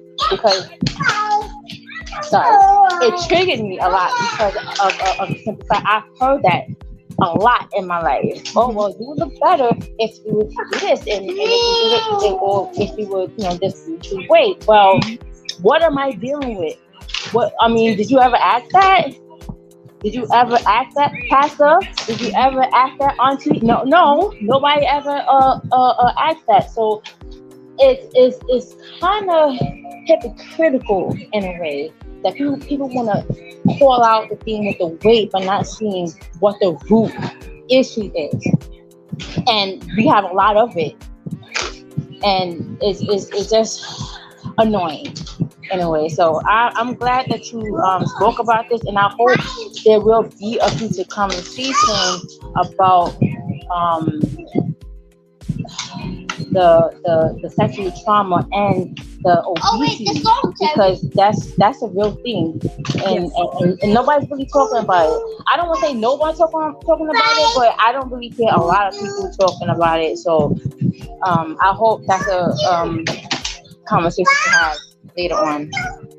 Yeah, I'm gonna have to bring that one. I'm gonna bring another sister back to have that conversation, because I know it's a tricky conversation. I definitely want to have it in a certain way, because it's not that, it's such a sensitive topic. So you don't want to have just anyone talk about it, right? And so I definitely am going to bring the sister back, but I'm looking for some other people to also tap into about this conversation, because yes, there is a major connection between sexual abuse and weight gain, because you have depression, you have a whole lot of other things involved, and it's easy for us to say just go to the gym, right? But when you go on like The Biggest Loser, I see you back there, sis. When you go on The Biggest Loser, they always bring in a psychologist. You notice that?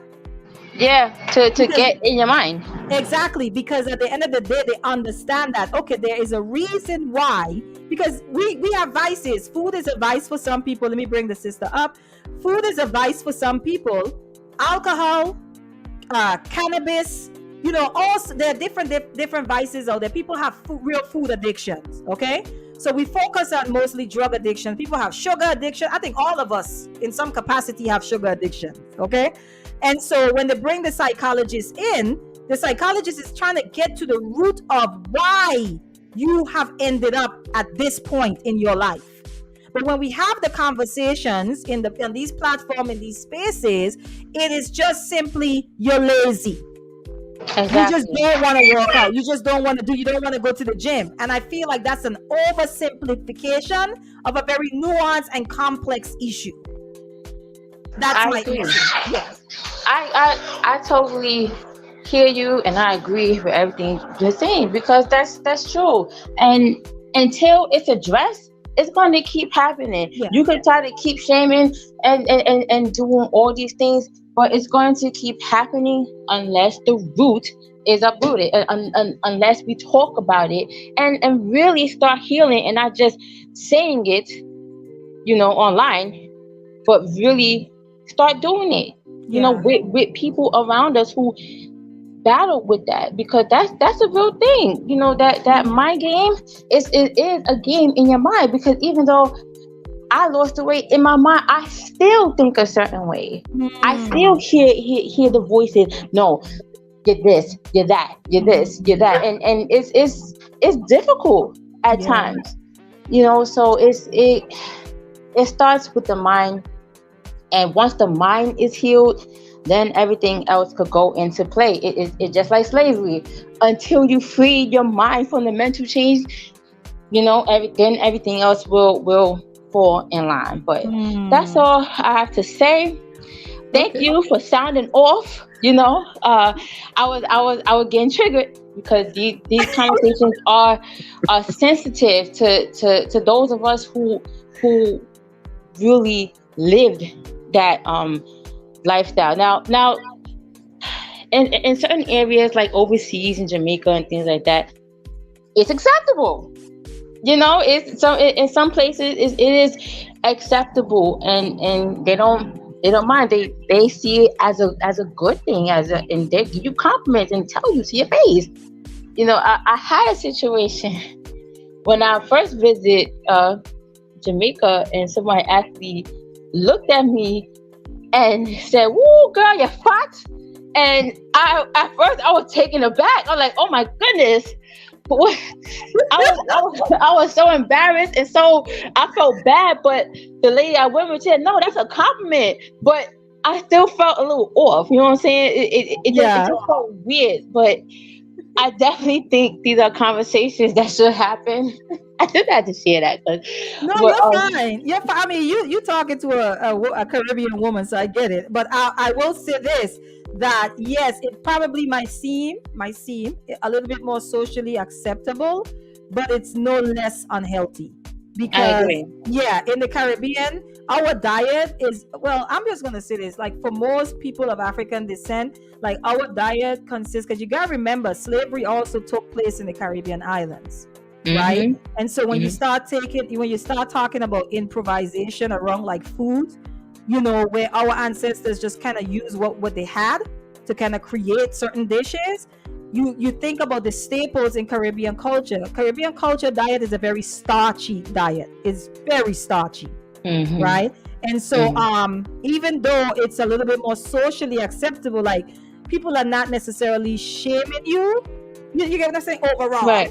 Right. but it's still unhealthy. I Yeah. guess that's what I'm trying to say. Yeah, because there's a lot of people that are trying to bring about change in the Caribbean around that now too as well. You get what I'm Yeah. saying? Yeah. Yeah. So, but give me one. And yeah, do you have to go? Yeah, I'm gonna stay up for a few minutes, but I might Okay. have to drop back down in the middle of conversation. But I'll be here, Okay. just hanging out.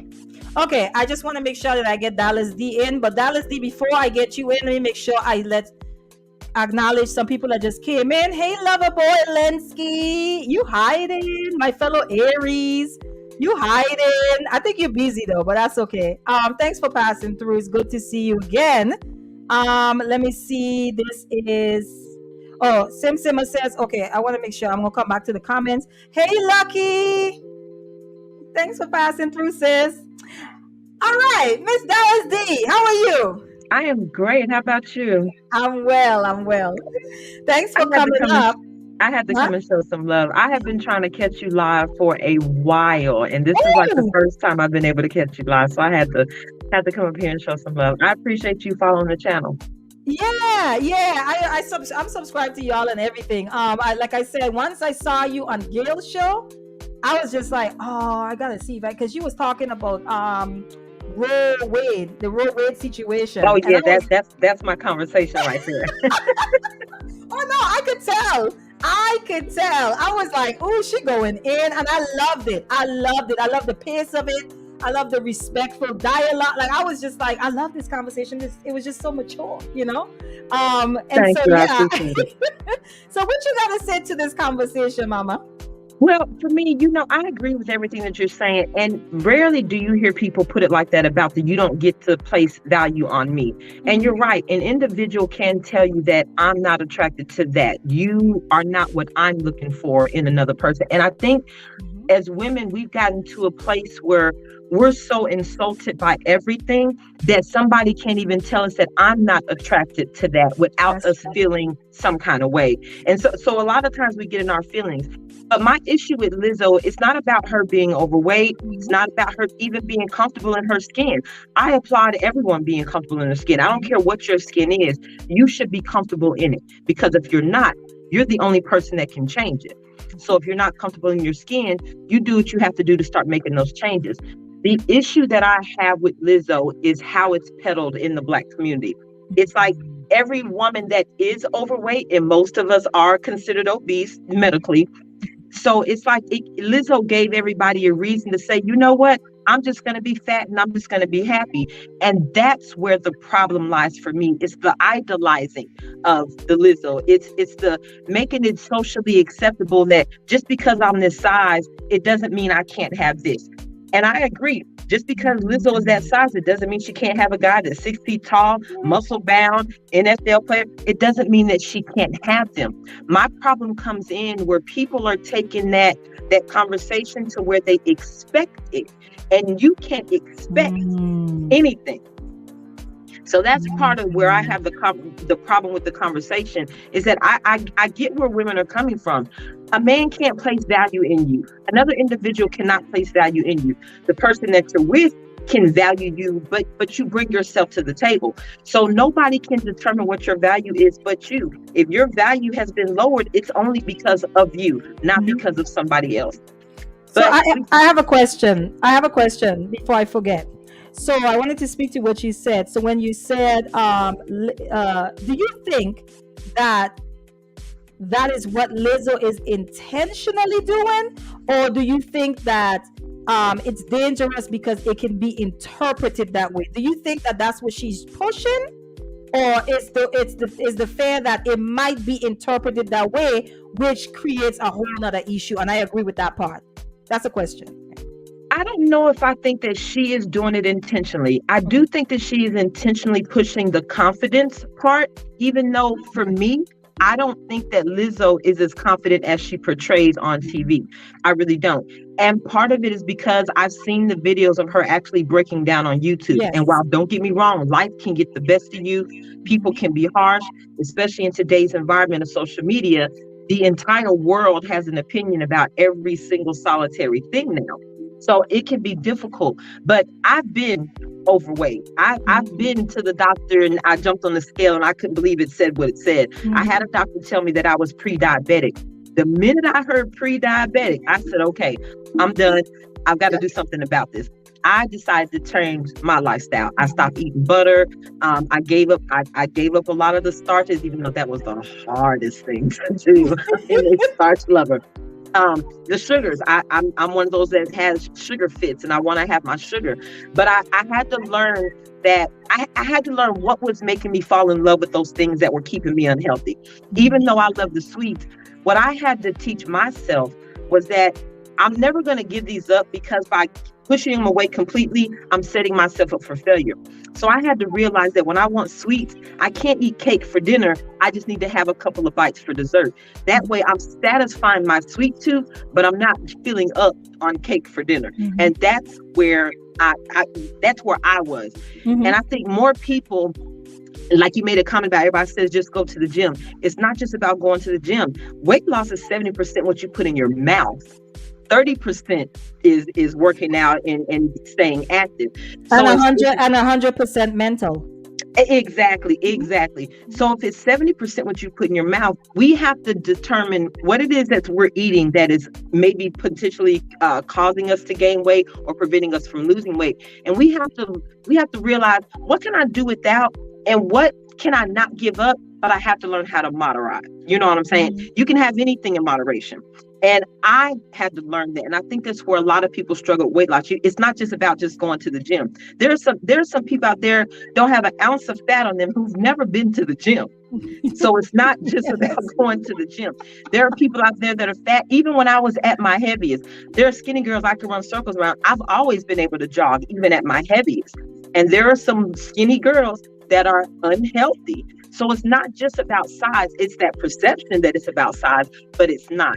So I don't think she's intentionally pushing that. But I think because she's being pushed in the Black community, that's how the Black community is viewing it. So I have another question.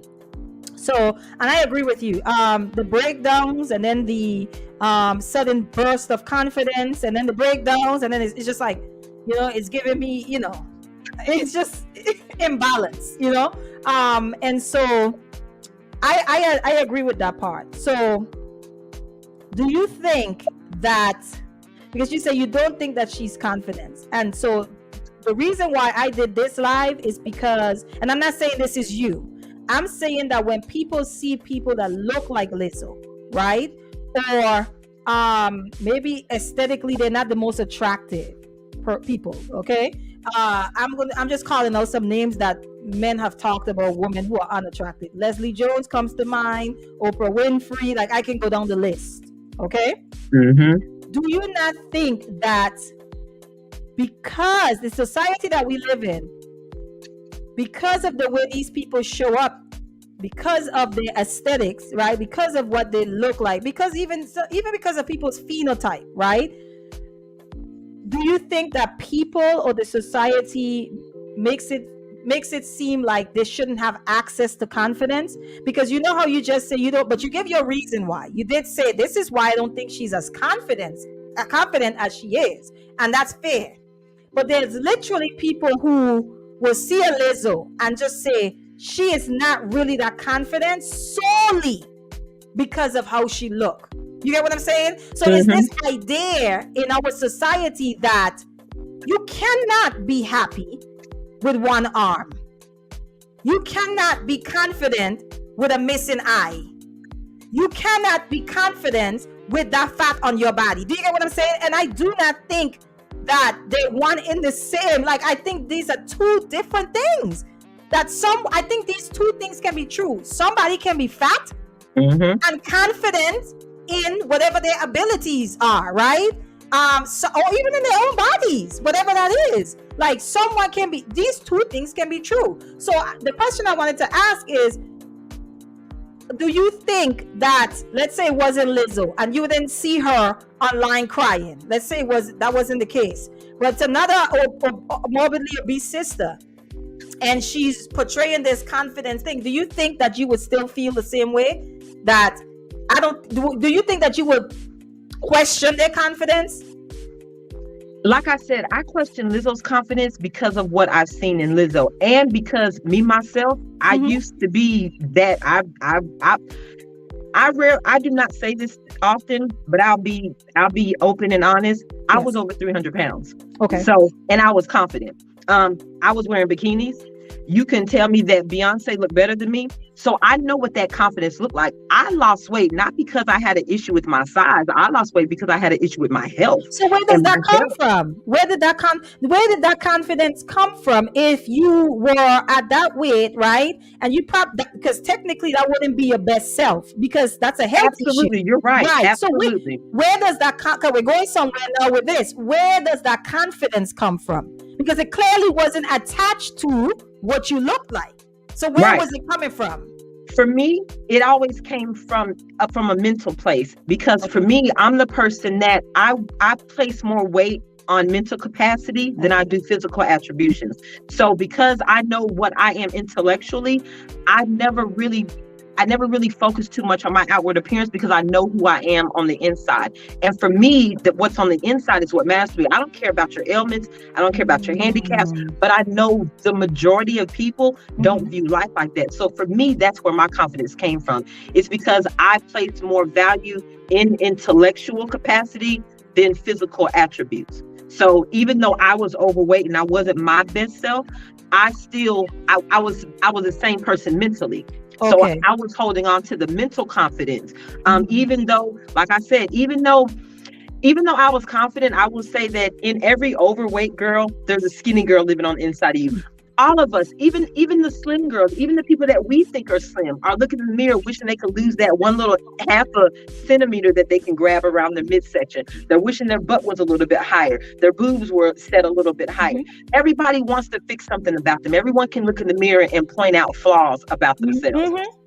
And because of that, I've always been the person that I don't put too much weight on that. It's just that everybody else typically doesn't view life like that. So, and I think that's why a lot of people don't think that just because you're overweight, you're not entitled to confidence. And that's a lie. You are entitled to it.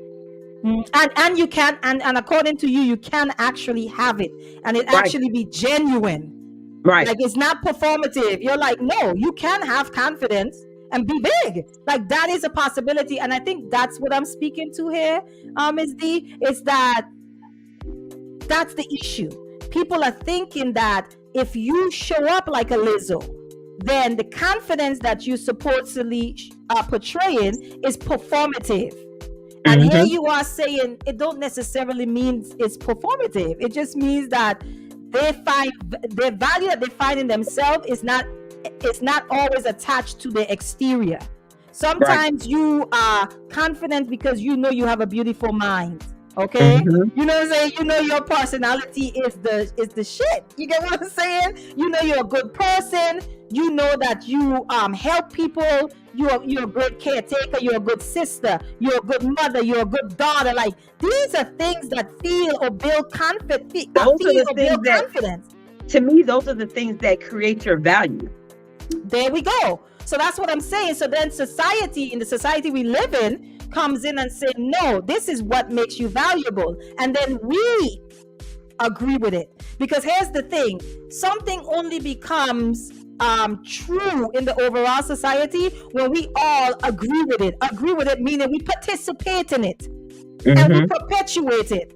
But then, so that's what I'm saying. So we start to look at people and say, hey, the society says this, and the society is never wrong. And so therefore, you're wrong. And then we start valuing people because of the standard that society has set. And then that standard creates an hierarchy.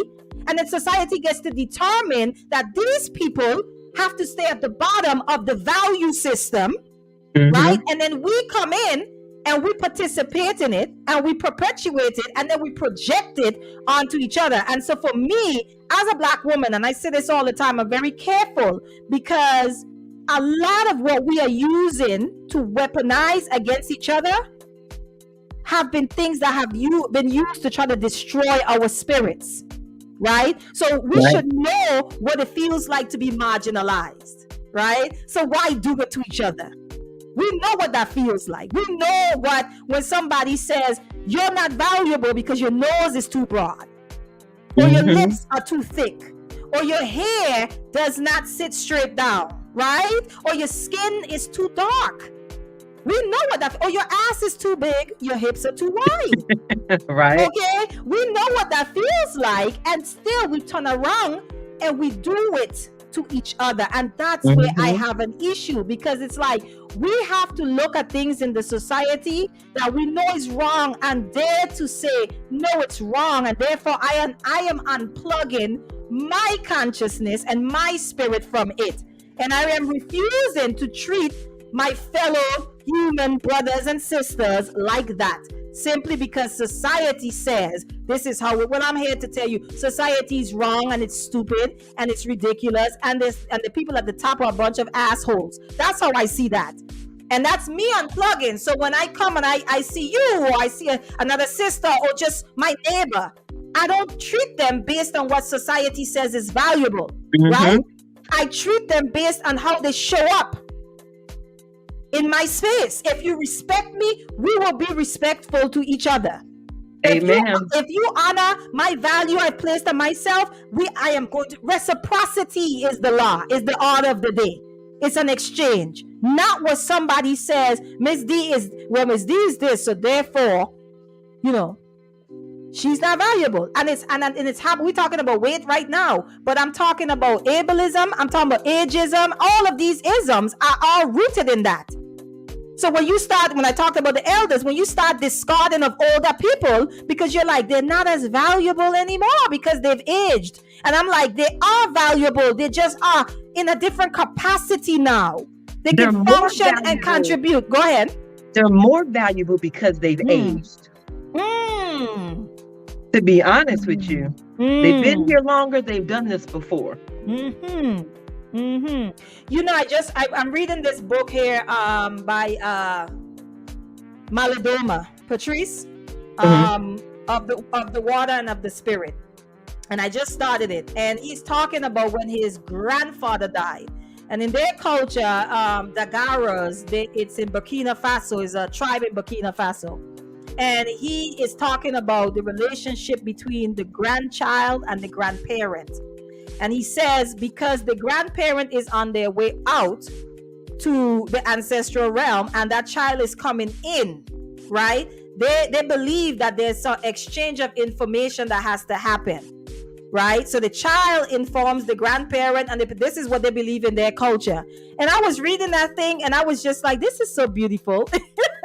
This is so beautiful because they understand that there's a place for the elders. And then the guy who's writing the book is talking about like how much his grandfather really poured into him, the stories, the lessons that are in those stories. Now, when you ask, when the older people talk, some of us don't even have the patience to listen to what they're saying, because the reality is that they're answering your question, usually in a parable or in a story.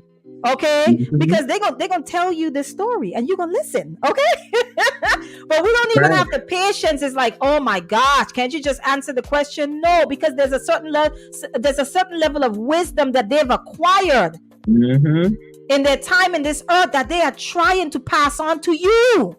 Right. You get what I'm saying? So it's even the age piece is like, you have elders right now feeling isolated from the community and feeling lonely because they're like, where do we fit? Why? Because you have the young people saying, oh, you guys just need to die off. And I feel like that is such an insult. You know what I'm saying? And when we see it, we should speak up, because there's a place, like you said, they hold a real significance in the collective. You know what I mean? So I try to stay away from that because it gets into so many other aspects. There's ageism, and like I said, then you get into like featureism, texturism. You know, like I was telling someone, because someone was saying like we're talking about beauty politics, and I was like, listen, let me tell y'all something. Let's say the society says whatever the standard of beauty is a white standard, right? We all know that in this society. So the closer you are, I don't know how with all this beautiful melanation over here, because they're the dominant society, and they're the ones that, you know what I'm saying, running most of the shit, right? And so so for me, what I told them, they was like, no, that ain't true. You're either beautiful or you're not. I say, okay, if you want to be leader, let me tell you this. So let's say they pick all the women that they think is attractive, is beautiful, right? They put them all in one room. But now they still have to decrease the numbers, right? Now they're going to go and say, well, who has the more narrow nose? Who has because it still ends up being proximity to whiteness at the end of the day.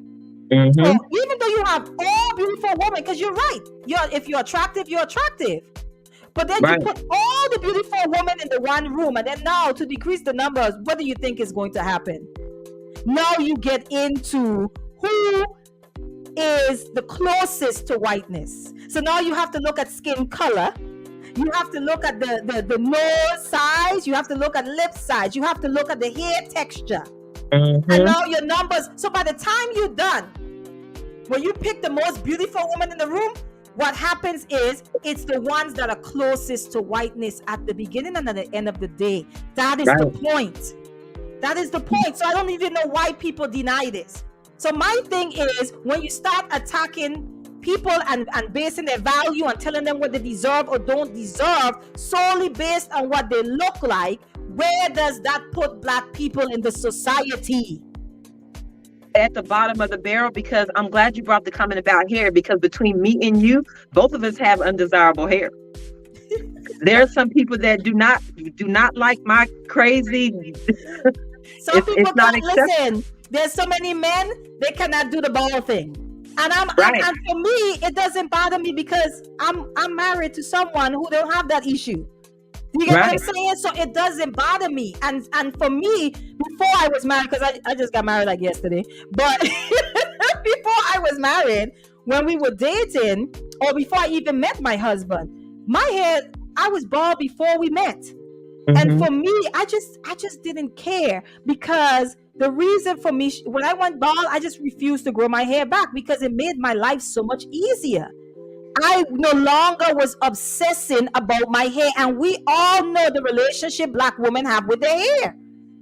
That Yep. was something that was eliminated from my life. I can now focus on other parts of myself that I needed to work on because one thing was off the table. Do you get what I'm saying? And so to this day, I just don't grow. I wouldn't grow it back. Now, when I hear men say they don't like bald women, it does nothing to me. It does nothing to me because me going bald, I didn't have you in mind when I went bald. Right. I don't But even know you. what? Go I'm so ahead. glad you brought that up. My issue with people who just say, "Oh, I don't like bald women." I understand that everybody has a preference. You do, because if you could design your mate, they would have a particular look. My issue with that is life happens, and you could marry a woman with flowing hair all down her back, and cancer strikes her, and she loses her hair. So life can happen to you that can cause you to have to accept the things you claim to hate. Yes. And if you really love this person is your soulmate, just because they're going through a bout of cancer and now that they've lost their hair, does the love stop? So No. so that automatic, I don't date bald or I don't date this, life can happen to all of us, and I have realized that. So when it's genuine, when you truly care about the soul of somebody, that all the other stuff doesn't matter. Yeah, and that's what I was saying in the beginning. Like, there's a lot of accountability conversations happening, and in my observation, and just sitting with the idea of accountability, specifically in these spaces, I just came out of it with, you know what, you cannot hold someone accountable. Accountability is about proximity. It is about familiarity, right? It is about closeness, and it's about love. And the truth is about relationship. At the end of the day, most of us don't have relationships with each other to hold each other accountable. So what ends up happening is that we don't know how to talk to each other because we don't know each other. You have women, talking to men a certain type of way, not understanding how men value respect, right? And tone matters. You have men talking to women in a certain type of way, not understanding that our feelings are easily hurt for the most part. You know what I'm saying? And so for me, the thing it boils down to, if I really cared and if I really wanted to hold you accountable, the first thing I would try to do is build a relationship somehow, right? Build a relationship. So if I see a girl on here and she's talking and she's exhibiting a certain behavior, and I'm like, she seems unhappy, but she just don't know what to do, I'm going to try to see if I can build a relationship with her. Maybe reach out. Hey, do you have an email? You get what I'm saying? Versus just jumping and you need to do this. You need to do that. No, that's not going to work because you have no relationship with the person. You know what I'm saying? So I try to stay away from the accountability part and focus on, is this someone that I can connect with and have conversation with and get to know? And then if it comes up, it comes up. And you know what I'm learning, Ms. Lee? Listen, people out here are carrying some loads, some baggage. Like, it's a real thing. And you think you know the story. All you see is the results of what have happened to them. You do not know what has happened. You're looking at the behavior and you're making a conclusion about that person's entire existence. And when you get to talk to these people, you feel shame that you were even judging them because you're like, dang. And you start looking like, I don't know if I would even survive that. Absolutely. Like, this is a real thing. A lot of people are out, like Enya was saying, like a lot of people are out here carrying baggage. And a lot of what we see showing up as weight is baggage manifested as weight. It's baggage manifested as fat. That's it. And a lot of people are not going to lose that fat until they unpack the baggage that they have in their life. That's a fact. I agree. So so even when they go and lose the weight, they're going to fall back, right? They're going to get back into old habits because they really haven't addressed the root of why. You get what I'm saying? And those are the conversations that I want to see more of, because this oversimplification, like Black people in this country, in this society, we have our issues are multi-layered. It's so many contributing factors, and to try to like just black and white these issues and oversimplify them, I'm like, no, we can't. We just can't do that. It does it a disservice, and no one is really getting help. You know what I mean? So, yeah. But anything else you want to say before I leave? Because No, I'm ma'am. so happy you came up. I had to come and show you some love. Yeah, I've been trying to get catch you live, so I'm glad I did. I'm glad you're covering this topic because we don't talk about this enough. We don't talk about obesity enough, or how to talk about obesity. I think that's a bigger struggle. When we do talk about it, we don't know how to talk about it. So glad you're having this conversation. Just say, everybody, if you're not confident in yourself, only you can work on that. If you're not happy with yourself, only you can change that. No, don't allow anybody else to determine who you are, what you can or cannot be. Do you? But appreciate it. Great show.